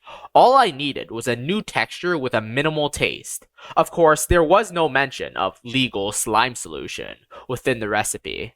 The only thing I had to work out was the dilution ratio of the legal slime solution. I mixed in just the right amount of water, which succeeded in leaving the drinker in a calculated state of euphoria and addiction, without crippling them with dependency. Later, historical records would state that this marked the completion of the wine of the kingdom. The exquisite taste of the liquor was a surprise even to the tasters. It was worthy of being called the taste of happiness, and the experts wondered why the texture made such a difference to the drinker's impression. No one could figure out why, and the only ones who knew were me and the slime. I made slight changes to the composition of perfect slime to make it colorless and transparent, and then I placed it into the tank which stored the water used for the brewing of the liquor. I ordered it to produce a certain amount of legal slime solution for every specified portion of water. The arms dealer took a very careful sip of the liquor and was delighted. He rejoiced, thinking that he could win the nation with this liquor that offered a taste experience like no other. Though what he thought was true, the reason was not the taste or texture. I said nothing about this, only coming to an agreement on our respective shares in this venture. And so, as expected, the liquor immediately became popular nationwide. All the previous fads could be attributed to my business acumen, but this time was different. The taste was so good that some people analyzed the ingredients, but they were unable to discover the cause of it. A new ingredient was detected, but no one knew what it was. I quietly developed a potion to counteract its addictive properties. My instincts about slime had become very sharp by this time. It was probably a good thing that I had been around slime for so long. I had reached the point where I could predict what kind of slime I was going to get before I synthesized it. I completed the antidote. It was also the secretion of a slime. I gave the jet black slime that produced said secretion the name Abyss Slime. The whole nation was in a state of drunken merriment. Any slime liquor I produced was sold as soon as I produced it. The arms dealer was also drunk, so the money coming to me was considerable. As everyone wallowed in liquor, demand for everything else shrank rapidly. Consequently, the demand and price of magic stones dropped, so I was able to buy up as many magic stones as I wanted. I no longer needed a magic stone mine. I could summon all day long, and I continued to produce slimes all day long. I almost starved to death from summoning too many slimes before I came to myself. The country was gripped in a strange state of excitement. Everyone noticed the strangeness, but there was nothing they could do about it. I spent my time summoning slimes and then feeding them origami in front of the third princess, making the slimes change colors according to the color of the origamis they ate. The third princess's interest in me grew over my frequent visits to the castle. Eventually, pet slimes spread to the homes of the common people as well, not just the homes of the noble. Already, I could get as many magic stones as I wanted, just from the profits of the liquor. My aim was not to achieve luxury or extravagance, and I was not a fan of conducting business to begin with, so I drastically reduced all my other businesses aside from the liquor trade. In particular, I reduced my pet slime business to run at a minimum, as pet slimes had pretty much been sold to everyone already. Even though I could keep summoning all day long, all I got was slime. This was both unfortunate yet fortunate. If I had been summoning other low-ranking creatures instead of slime, I would have run out of space a long time ago. Now, I was no longer selling slimes as pets. I had a huge surplus of slime. Although it was a hassle, I began fusing slimes again to save space. The energies mixed and mingled, and before long, my fused slime had taken on a non-slime form. Yes, it was a new type of slime, and so it wasn't ranked. However, if I were to assign it a rank, it would definitely be an SR+. But it wasn't what I wanted. What I wanted was not just any rare creature, but a dragon. And what I wanted to do was not create a new species via synthesis, but to summon one. Even more than a decade later, my eyelids were still indelibly stained with the golden light from when my cousin brother summoned his dragon. I sighed as I looked at the synthesized life form I had created, which was radiating an evil and ominous aura. and I aptly named it Dark Matter. In the meantime, I was becoming fed up with the rock slide of magic stones coming in. Although my fever for summoning had not decreased at all, and I knew that magic stones are precious, I despaired at the overwhelming amount being delivered. After all, the magic stones were coming faster than I could summon. Is this to be my eternity? Boring, I thought, with an enigmatic smile. Everything was going well for me. Aside from my biggest problem, I could not summon a dragon. Alas, all good things must come to an end. One day, I discovered that the arms dealer, to whom I had entrusted the production and sale of the liquor, had started a foolish business deal. Everything had been running so smoothly. Letting my guard down was my mistake. Yes, a truly foolish business. He had begun the mass exportation of the liquor. I had a contract with the arms dealer that strictly prohibited the export of the slime liquor. It was a policy that I had upheld till now, a policy of knowing my place. I lived in a large country that had been around for 1,000 years, but it wasn't particularly advanced in terms of technology. The secret behind the popularity of the slime liquor was the legal slime solution. The ingredients were legal for now, but I was painfully aware that if they were analyzed in detail, they would most likely be classified as illegal. It was fine for domestic consumption. I already knew that the country did not have the scientific ability to fully analyze the diluted components. However, it would be a different story outside the country. Common sense would suggest that a nationwide drinking frenzy was very improbable. Export was the prelude to ruin. Moreover, by the time I found out, a lot of liquor had already been exported. The arms dealer was a fool, and greater fool was I to have chosen him as a partner. The arms dealer's greed was beyond my imagination. He already had enough money to live off for tens of lifetimes, but still he had wanted to reach for more. I tapped all my contacts and found out it was already impossible to recover the liquor which had been sent out. This signified my downfall. This was the exportation of a large quantity of liquor laced with a highly addictive substance. It could not be brushed off as plain ignorance. It could mean the end of the nation if things turned out for the worse. I had very little time left to maneuver, and the shock had shockingly dampened my desire to summon. I acted quickly. I went directly to the king to obtain the right to marry the third princess. I had wealth. I had a good reputation. Dark matter, which was following behind me, just seemed like a monstrous creature, which had no relation to slime whatsoever, proving my skills as a mage summoner. Also, I was given a gentleman's welcome, so the king must have had a good impression of me. I loved the third princess, and by this time she liked me too. The ceremony was a grand affair. It was the marriage of a national hero with a princess. It was a nationwide celebration. The people only drew themselves away from the slime liquor at this time to celebrate our union. Although I still had not managed to summon a dragon, I thought that this was the peak of my life. Summoning and the princess were the two things that I lived for. On this occasion, even I forgot all about summoning for the moment. And then, my blissful life as a newlywed began. I left my business altogether and spent most of my time summoning and being lovey-dovey with my wife. However, the happiness did not last. My ruin was already closing in. No, I knew it was coming, so I acted swiftly. The legal slime solution was exposed. It was so easily exposed, since it was so unreasonable that a simple product could drive an entire nation into a frenzy.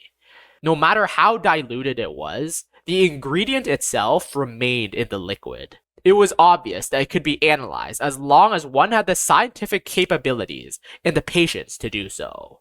It was an inevitable discovery for me. But for everyone else, the news was a bolt out of the blue. The country I lived in was declared an enemy of humankind. Though the exact ingredients were unknown, the country had exported a large amount of alcohol, which contained an addictive substance. Without any warning or explanations, the country I lived in was surrounded by armed forces from a coalition of many nations. It was all over now. Amidst a national uproar, the arms dealer was hanged as the manufacturer and distributor of the liquor. The arms dealer kept bringing up my name and denouncing me, but it was pointless as my recipe had already been widely published and there was nothing unusual in it. Also, I was well known through the country as a hero, while the arms dealer was well known for his greed. Anyway, the fact that it was pointless was also pointless. As far as the Allied forces were concerned, my country had already been confirmed as a great evil to be eradicated. The surrounding troops included the army my cousin was serving with, and spearheading the troops was his golden dragon. The gap in power between the two sides was obvious. The country I lived in was a large nation and had a well-equipped army, but it was no match for the Allied forces of the coalition of nations of equal or greater strength. My country also had plenty of land and was wealthy due to the slime trade, but that was just additional fodder for the invasion. The last-minute attempts at negotiation all failed, and war was upon us. I embraced my newly wedded wife and kneeled before my king and father-in-law. Everyone could tell that our defeat was inevitable. At best, we would become slaves. But it was highly unlikely that the royal family would survive the war. The king took pity on us newlyweds and told us that we did not have to fight.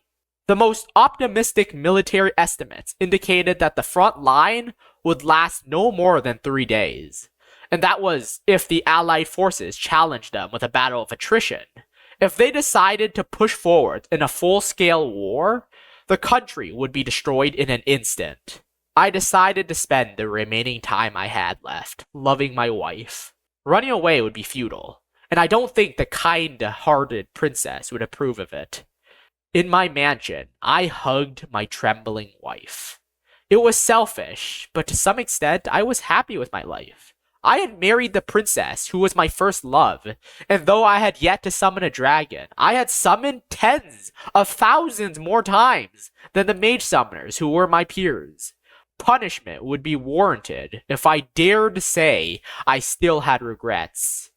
I kissed my wife and closed my eyes. I was just about to have my way with her when I felt something hard against my finger. I grabbed hold of it. It was a magic stone. The moment I recognized it, my hands shook as if I was suffering from withdrawal symptoms. My wife bursted out laughing when she saw this and told me I could go and summon. The third princess was really too good for me. She knows me so well. I closed my eyes and took a deep breath, and then reached out with a trembling hand to draw a summoning array like I had done innumerable times before. I placed the magic stone in the middle of the array. I decided that this would be the final summoning of my life. I would use every last second of the time I had left remaining to love my wife. I vowed that from this point onwards, even if I stumbled upon another magic stone, I would not summon with it. After that, I practiced the magic of summoning as I had done tens of thousands of times before. The summoned vassal was a small demon. Not a slime which looked like a small demon, an actual demon.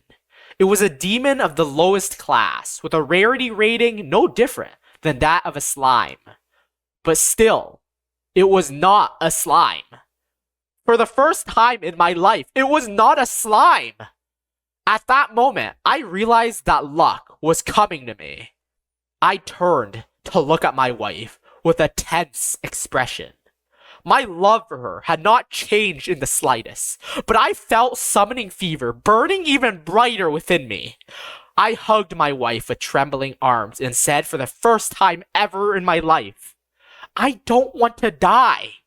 Dark matter, which had been following me around like a shadow, roared as if in agreement. The earth shook, the skies trembled, the air echoed.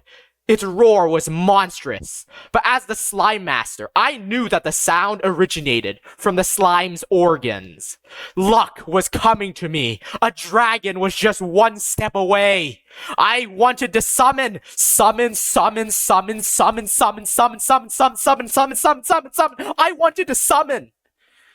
My wife put her arms around me as I was consumed by a searing passion. My vision shook. No, it wasn't my vision that was shaking. The ground was physically shaking. All the slimes I had scattered around randomly for all sorts of reasons were now coming for my command. I could almost hear the sickening liquid sound of jelly slimes crawling around me. To me, slimes were nothing more than rubbish. But to them, I was God. Something surged up beneath my feet, and I was suddenly looking out at the world from a higher position. As solid as a beast, dark matter had risen up with me and my wife on its back. Its form resembled the dragons I was so obsessed with. Yet I knew better than anyone else that it was no dragon. I licked my lips and found killing intent welling up within me for the first time. Complete annihilation. There was no other choice. By whatever means necessary, I needed to wreak complete annihilation. Yes, all for the sake of summoning. Chapter 7. All I have to do is get a hit. For a long time, I had believed I had no luck. I thought that my summoning luck was the worst. I thought that even if I continued summoning for the rest of my life, all I would get would be slime. I can no longer remember the number of times I have summoned.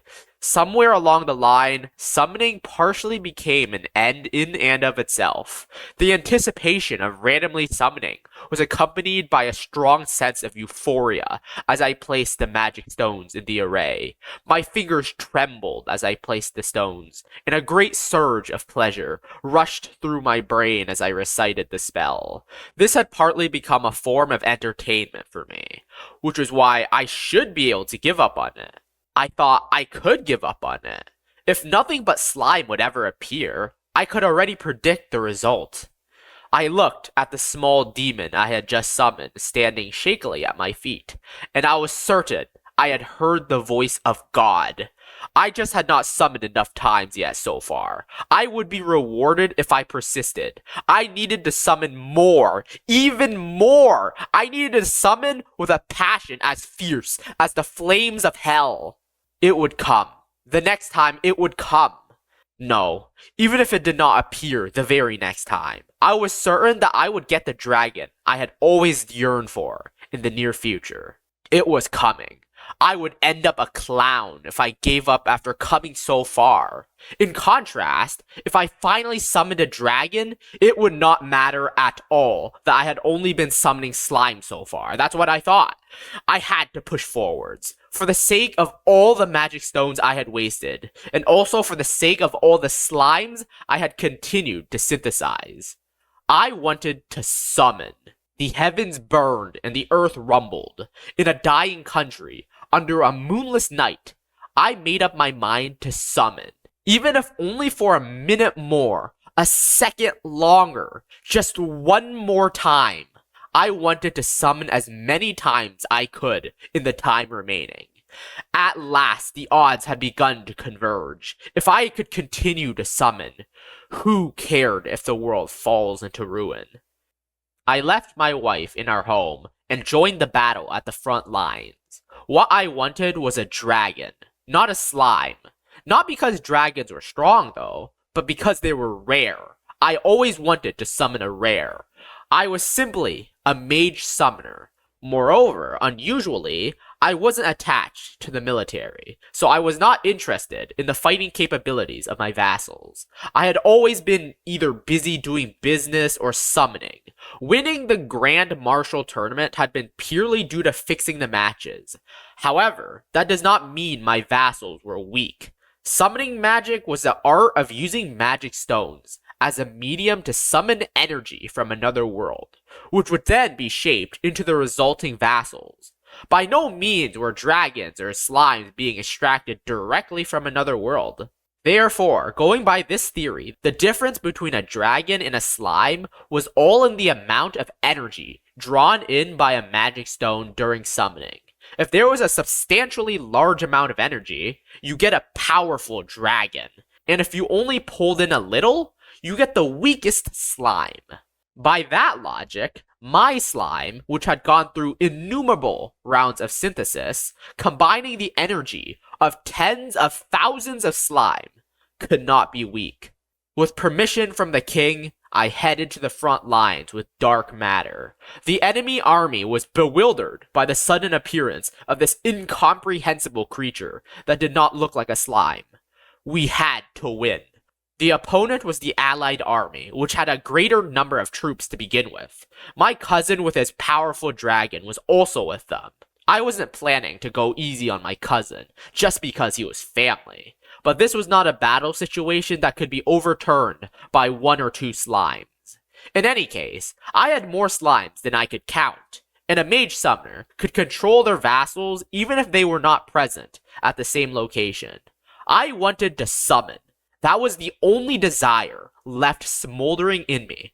I didn't need courage. Fear and morality no longer meant anything to me. I had been summoning all this while. To continue summoning, I would even become a demon or an Ashura. If I did nothing, we would be destroyed. If we were to be destroyed anyway, I might as well try something and then be destroyed. Victory would be difficult, but it would be easy enough to mess up the front lines. The war had gone from a one-sided massacre to an unfathomable hellscape. While the enemy troops were still struggling with dark matter, I systematically synthesized 1/5 of the slimes I had stockpiled into various different types of poisonous slimes and sent them onwards. Every so often, some of the poisonous slimes were launched through a cannon to fall from the sky like rain, poisoning a wide swath of land, bringing down friend and foe alike. The poisonous slimes invaded the air, the earth, and the water, rendering the strongest armor and shields useless. I had used every type of poisonous slime I knew of, so it would be difficult to establish a cure in the short term. When it came to slime, I was unbeatable. I synthesized another 1/5 of my slime stockpile into countless perfect slimes, and secretly spread the legal slime solution throughout our army. Fear and pain had no effect on an army ruled by pleasure substances. This army of living dead threw the battlefield into chaos. When the king found out, he was appalled. But all I cared about was getting through this situation so I could summon.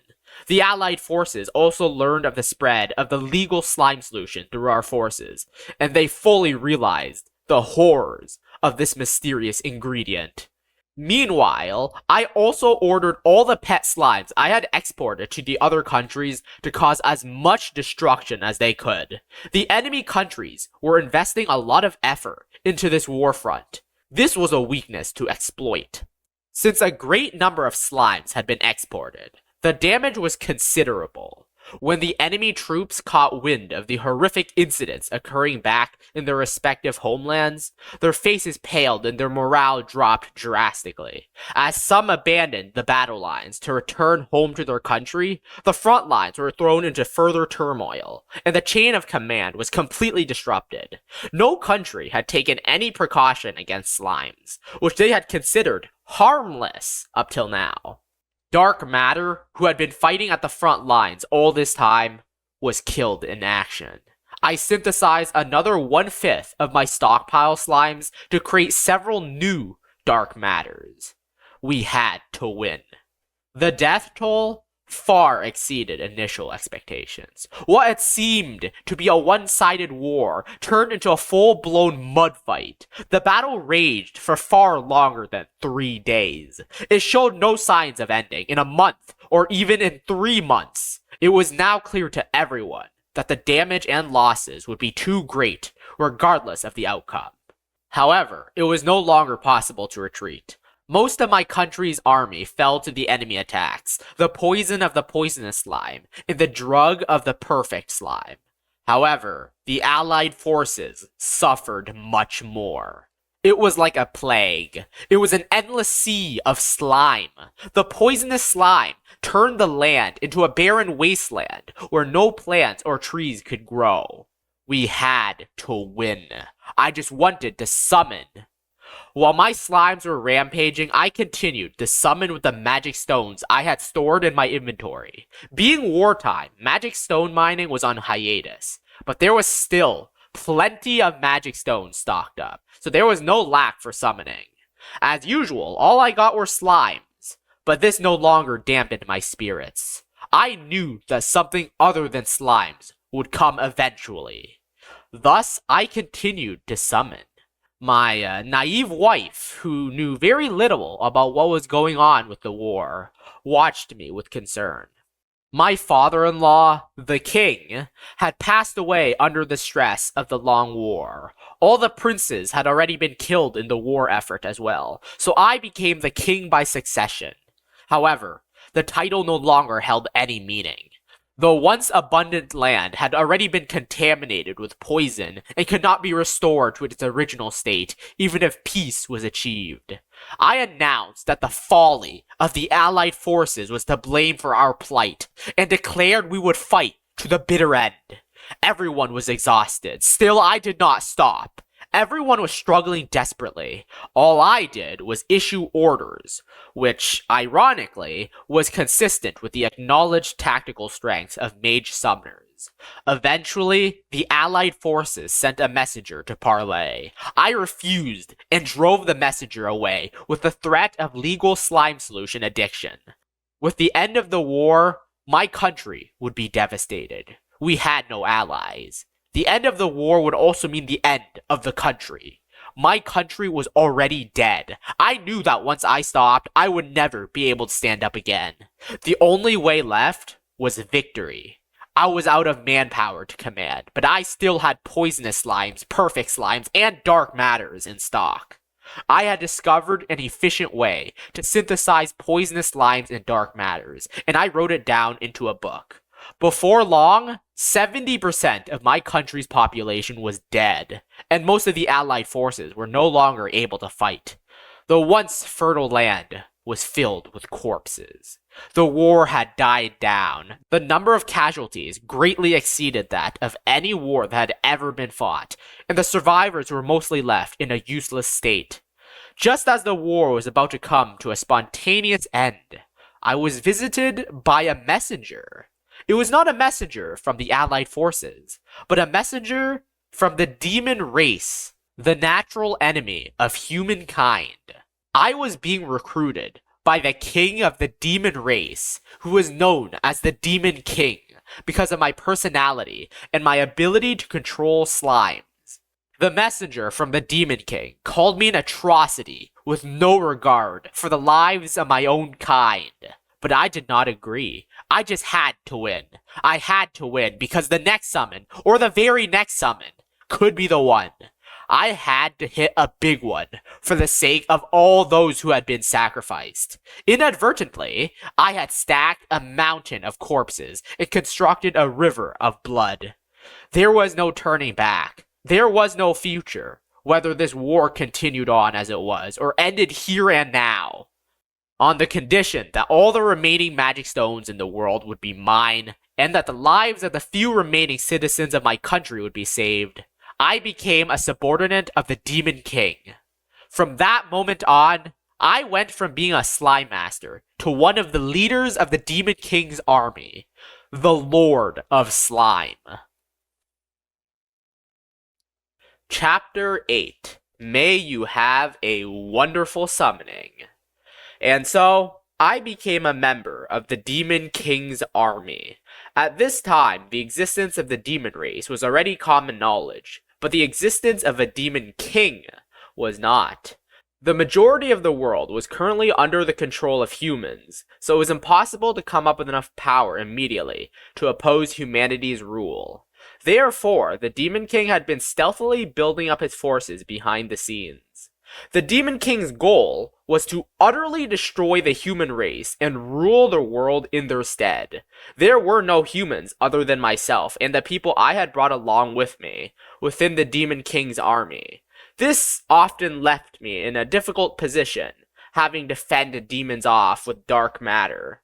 My only purpose was to summon.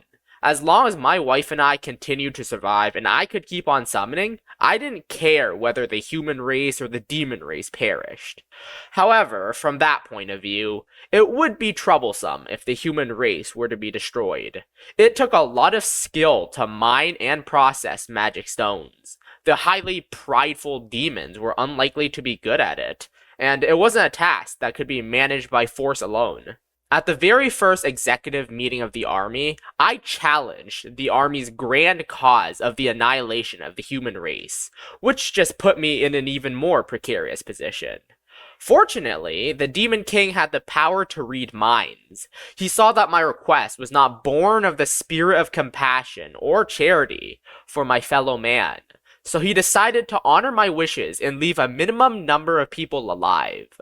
Besides that, I was given a warning by the Demon King over my thoughts of dosing the other generals who opposed me with a legal slime solution. When I had left to join the Demon King's army, I had brought almost all of the magic stones left with me, but my stock of magic stones was dwindling fast. There were no Mage Summoners among the demons, so there was no demand for magic stones. Thus, there was no established way of getting my hands on more magic stones. The thought of running out of magic stones and no longer being able to summon filled me with dread. I picked out a country that had a great number of magic stone mines and raised it as a high priority target for attack at the meeting.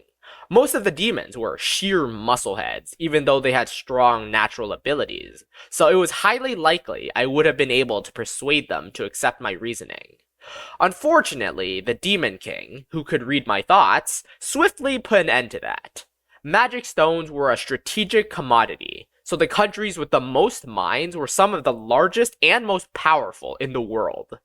I considered buttering up the Demon King with legal slime solution first, before trying to persuade him again, and received a sharp reprimand for it. I just really wanted magic stones. Around that time, after trying out various things, I felt there was a need for more synthesis of slime. Apparently, legal slime solution only worked well on the humans it was developed for, and had very little effect on the demons with different body structures. I turned my remaining magic stones into slimes, and made further improvements to the perfect slime. I was desperate. The amount of magic stones I had left felt equivalent to my own lifespan. Consequently, I created a new slime. I named it Hypno Slime.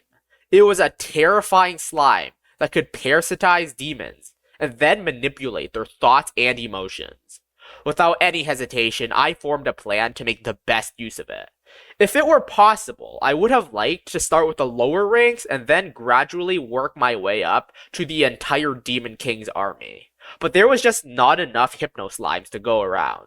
I had no choice but to just plant one in the first aid, who was a senior member of the Demon King's army.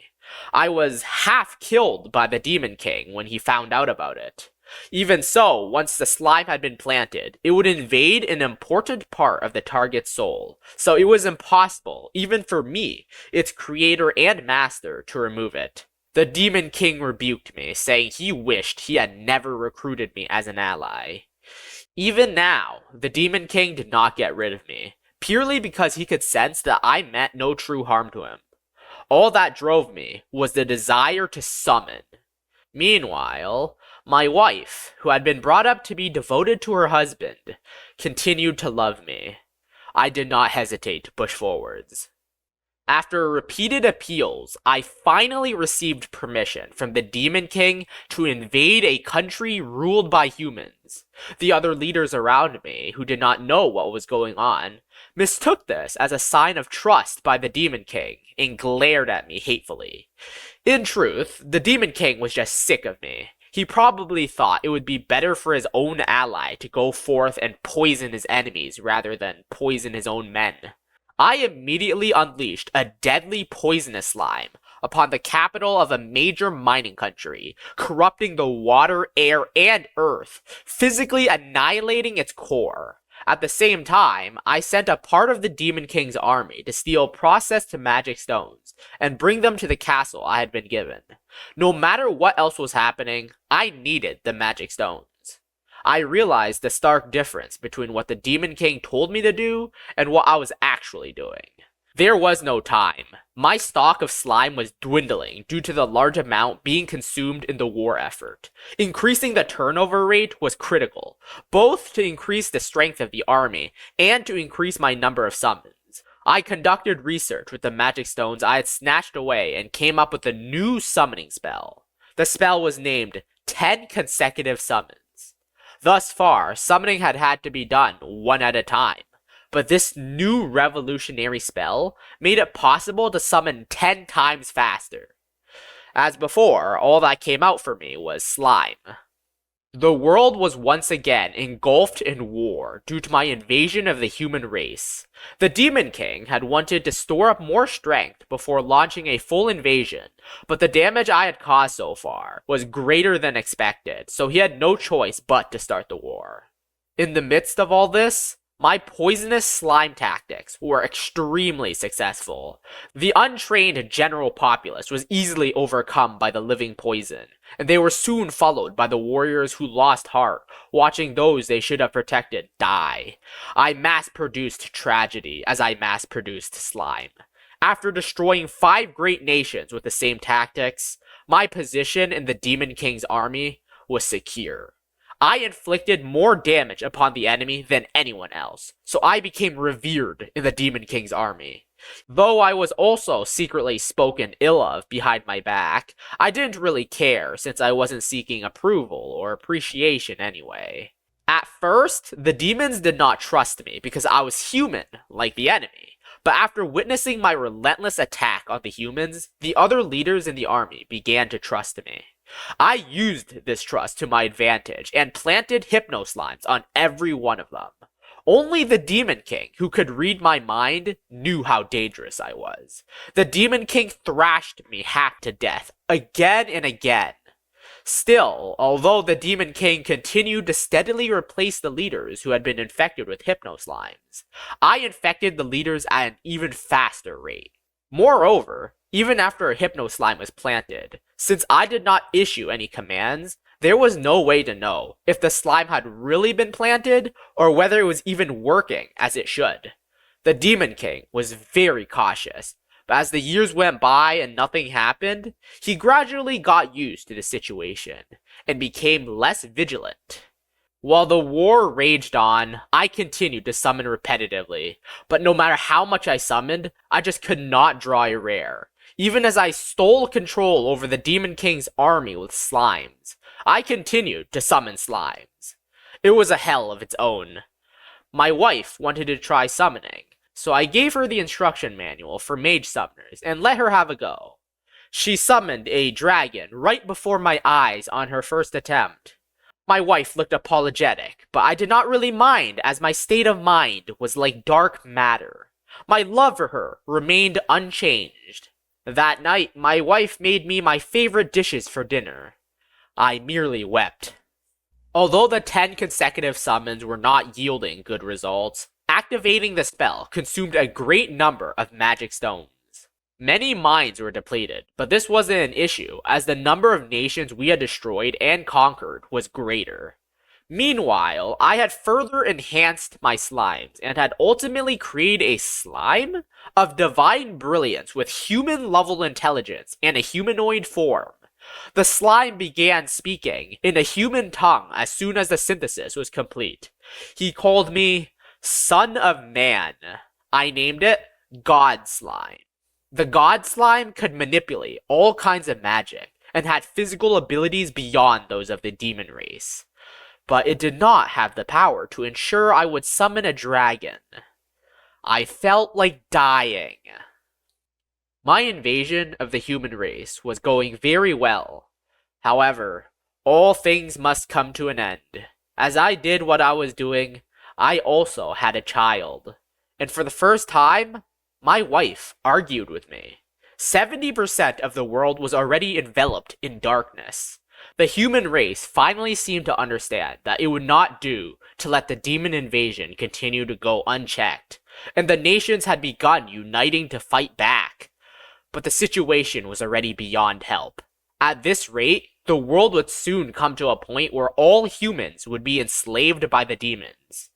With an apologetic look on her face, my wife said that this would be bad for the education and emotional development of our child. I nodded in agreement. It's not like I had any special feelings for the demons. My wife was my first priority, and we were still very much in love after all these years. My mind would be read as soon as I met with the Demon King. I skived off the executive meeting and headed towards the humans' territory alone. So far, I had only controlled slimes from afar, so my face was not known, and it was not common knowledge that there were humans among the Demon King's army, so I easily managed to make my way into the country. After so many years, I made contact again with my cousin brother for the first time since the war began. My cousin was hailed as a former hero. His son had earned a name for himself as a hero as well, and possessed both a silver dragon and a gold dragon. I looked at my cousin and thought that some people just had it all. I was almost killed by my cousin, but in the end, he could not kill me.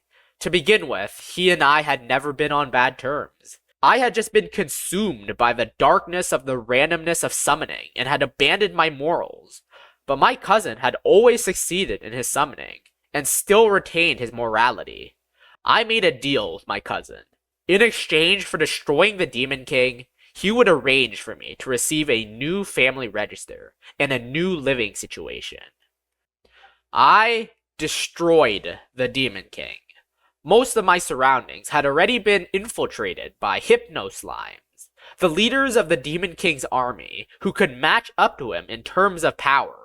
Those powerful demons were all already my pawns. All I had to do was command them. Due to the risk involved, I wasn't present to hear the Demon King's final death cries in person. The world changed overnight, as if the war had been but a nightmare. The demon clans that had been gathered under the banner of the Demon King collapsed after his demise and scattered. I released all the slimes I had left into the wild. I ordered the poisonous slimes to not release their poisons, and I made all the perfect slimes and hypno slimes leave for the deeper, unexplored areas of the wild. All the people under me dispersed to the various countries as refugees, and I went from being a senior member of the Demon King's army to being just a regular uncle with a beautiful wife. It seemed to me to be the end of a dream. I attempted a single summoning for the first time in a long while, and I obtained a blue jelly slime. I turned to my wife, pointed at the slime, and laughed.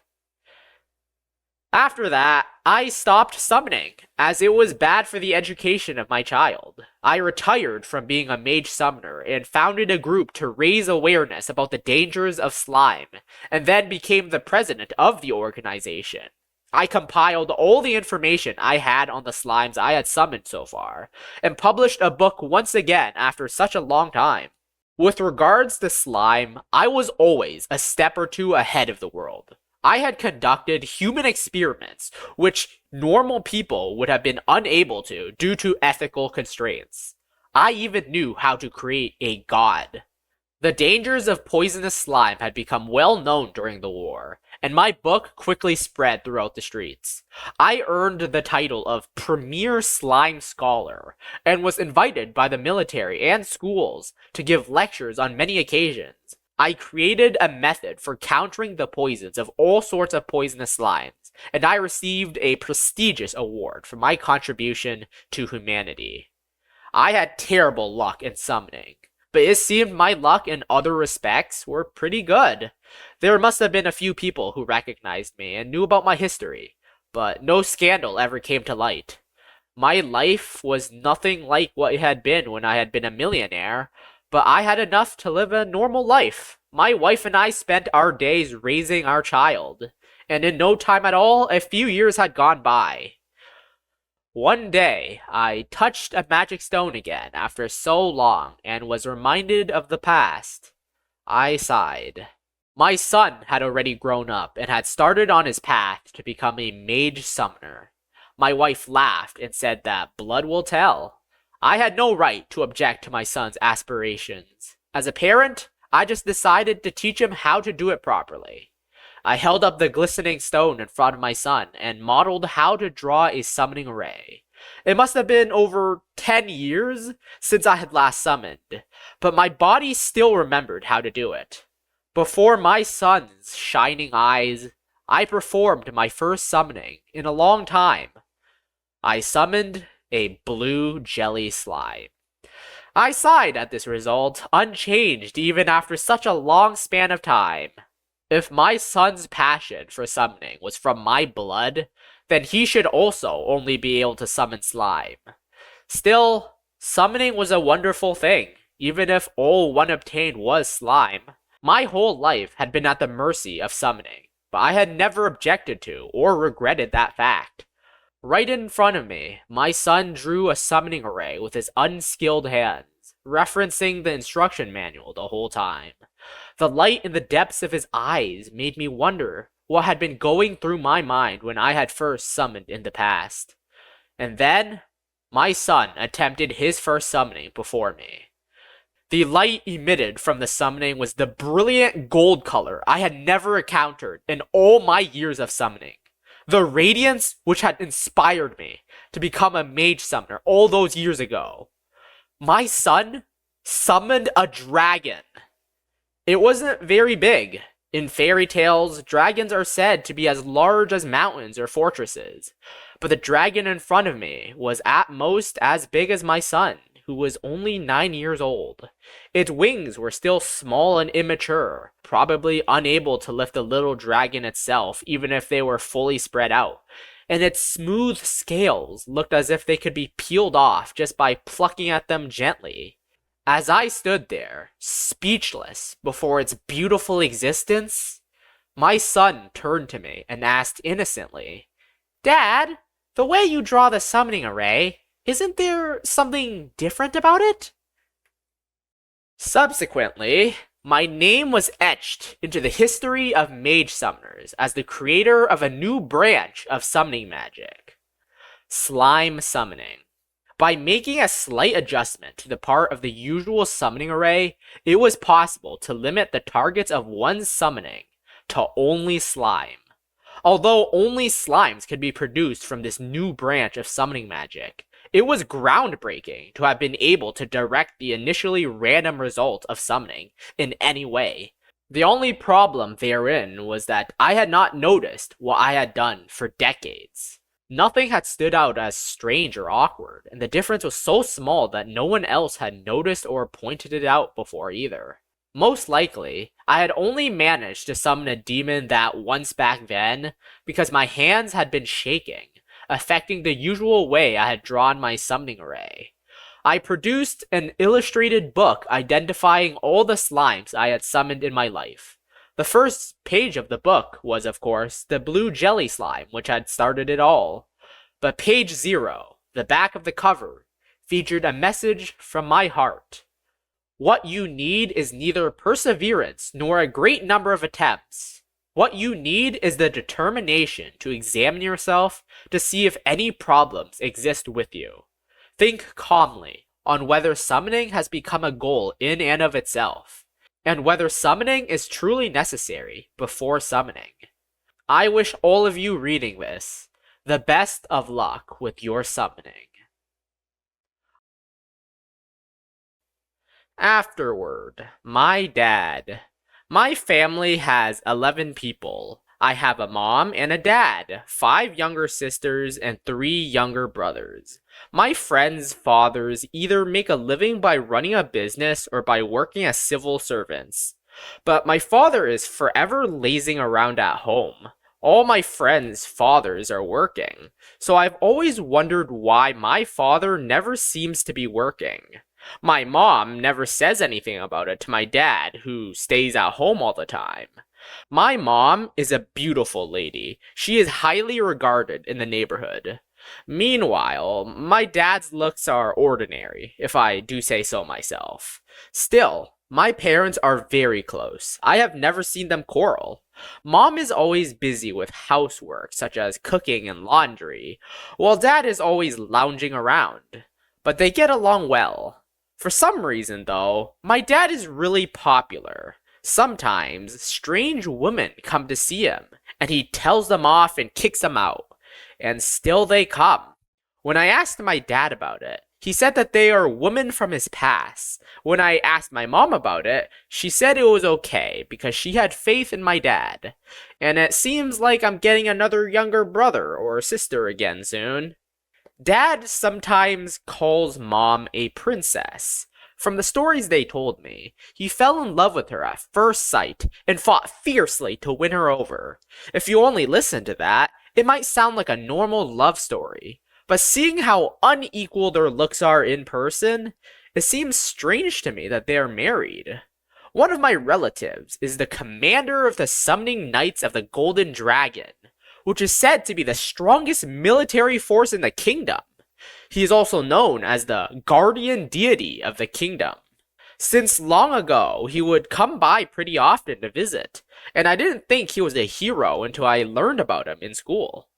Uncle is a strict man, and sometimes he would bring along his subordinates from the knights, and he would give them instructions in a stern voice. It may seem obvious since he's a hero, but everyone looks up to him with respect. Whenever this uncle of mine comes over, he will bring a bag full of gold coins. My uncle is kind to me, but he always looks grim when facing my dad. As he hands over the gold coins, my uncle always says to me, "Be good, don't get any strange ideas." Once, I asked my dad why uncle was giving me money. Dad said he did not know why. Maybe he doesn't need it and doesn't know what else to do with it, he said. That doesn't make any sense. But when I saw how my uncle pushed gold coins on me, as if he was forcing them on me, I began to believe that my dad was telling the truth. And I didn't know what to think about that. There are many books in my dad's study. His bookshelves are lined with hundreds of thick books, but I have never seen him read any of them. Some of the books are written in foreign scripts that I cannot read, but there are also books which I can read. When I asked my dad what the books were about, he told me they were books about summoning. My mom gently told me that some of those books were written by my dad. I was surprised, but my dad didn't seem proud of them, saying that he only written them because he didn't have any money. He doesn't need the books anymore, but he keeps them around in case someone points out a typo in the text. I asked my dad if he was a writer, and he said he was not. Then, with a troubled expression on his face, he said, "Being a writer is not profitable, so it's better to quit.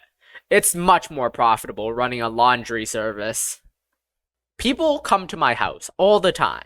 Men and women of all ages, scholars with monocles, even knights. There were also bearded mages. The only thing these visitors had in common was that they were well dressed, and when they come to the house, they bring gifts and ask for my father. Dad dresses carelessly. He is usually in a shabby shirt, and since mom doesn't say anything about it, he is still in a shabby shirt when visitors come. Even so, everyone who asks for dad is always nervous. Only uncle seems unruffled when he comes to visit. I don't know what they talk about, but there are some who leave drenched in sweat. Only once did I get a pat on the head from a visiting older man. The uncle in a white coat patted me on the head and said, "Please try to help your dad out." My dad always seems troubled after a visitor leaves. Every time this happens, I find myself curious about it. One day, my dad was assigned a guard detail. Moreover, the guards were members of the elite Summoning Knights of the Golden Dragon. Apparently, there were too many people coming over looking for him, so he asked Uncle for help. My commander uncle said quietly to my dad, "I'll give you an escort, so don't come up with anything strange." Among the guards was a woman who would come looking for my father from time to time.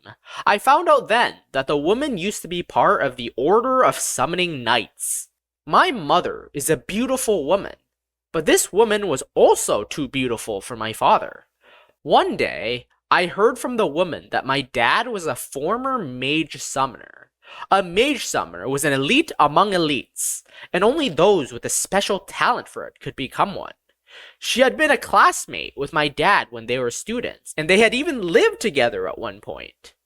However, a Mage Summoner would normally always be accompanied by their vassals. My commander uncle always had his dragon with him, and the other Mage Summoners also had their various types of vassals with them. In contrast, I have never seen my dad use any magic, nor have I seen him with any vassals he had summoned. I was so curious that I asked my dad about it, and he replied reluctantly, "My vassal is a god. Even now, it is watching over us from the skies above." Even I understood what it meant for someone to watch over us from the skies above. There must be some sad story behind it. I stopped asking my dad about it after that. Both my mother and father are kind to me. They rarely talk about the past, and when I pestered them to talk about the past, they would smile uneasily. I know that there was a big war back during my father's and mother's time.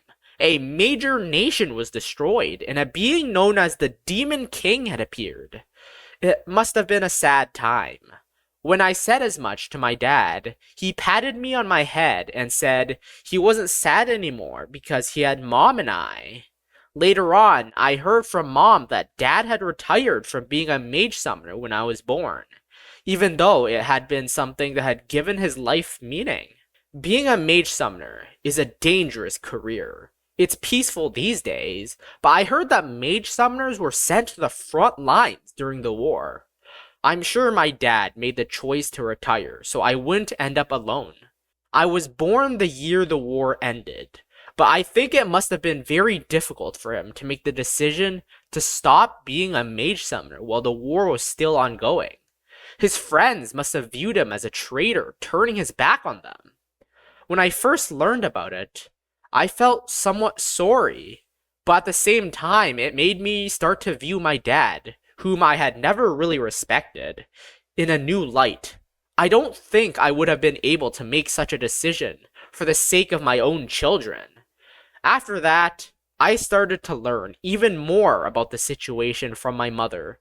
That book on summoning that my dad had written, the ex-classmate of his who is now a member of the Summoning Knights, why my uncle, the commander of the Knights, is looking out for him, the great number of letters my dad receives. I have no idea what sort of events they are, but my dad sometimes gets invited to perform at exhibitions and the like.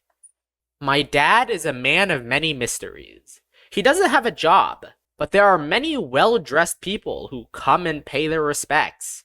My hero uncle cares about him, and even though there are also people who sometimes come to shout at him, my family and I are generally treated very well.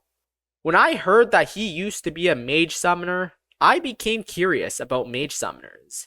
It was something my dad had lived for. I think it was amazing that my dad had quit being a Mage Summoner for me, and I dreamed of becoming a great Mage Summoner like my dad. Then I would surely end up like him. In the end, I asked my dad how I could become a great Mage Summoner, and he smiled a little and told me this: "It's all about probability. First, you should start by making some money."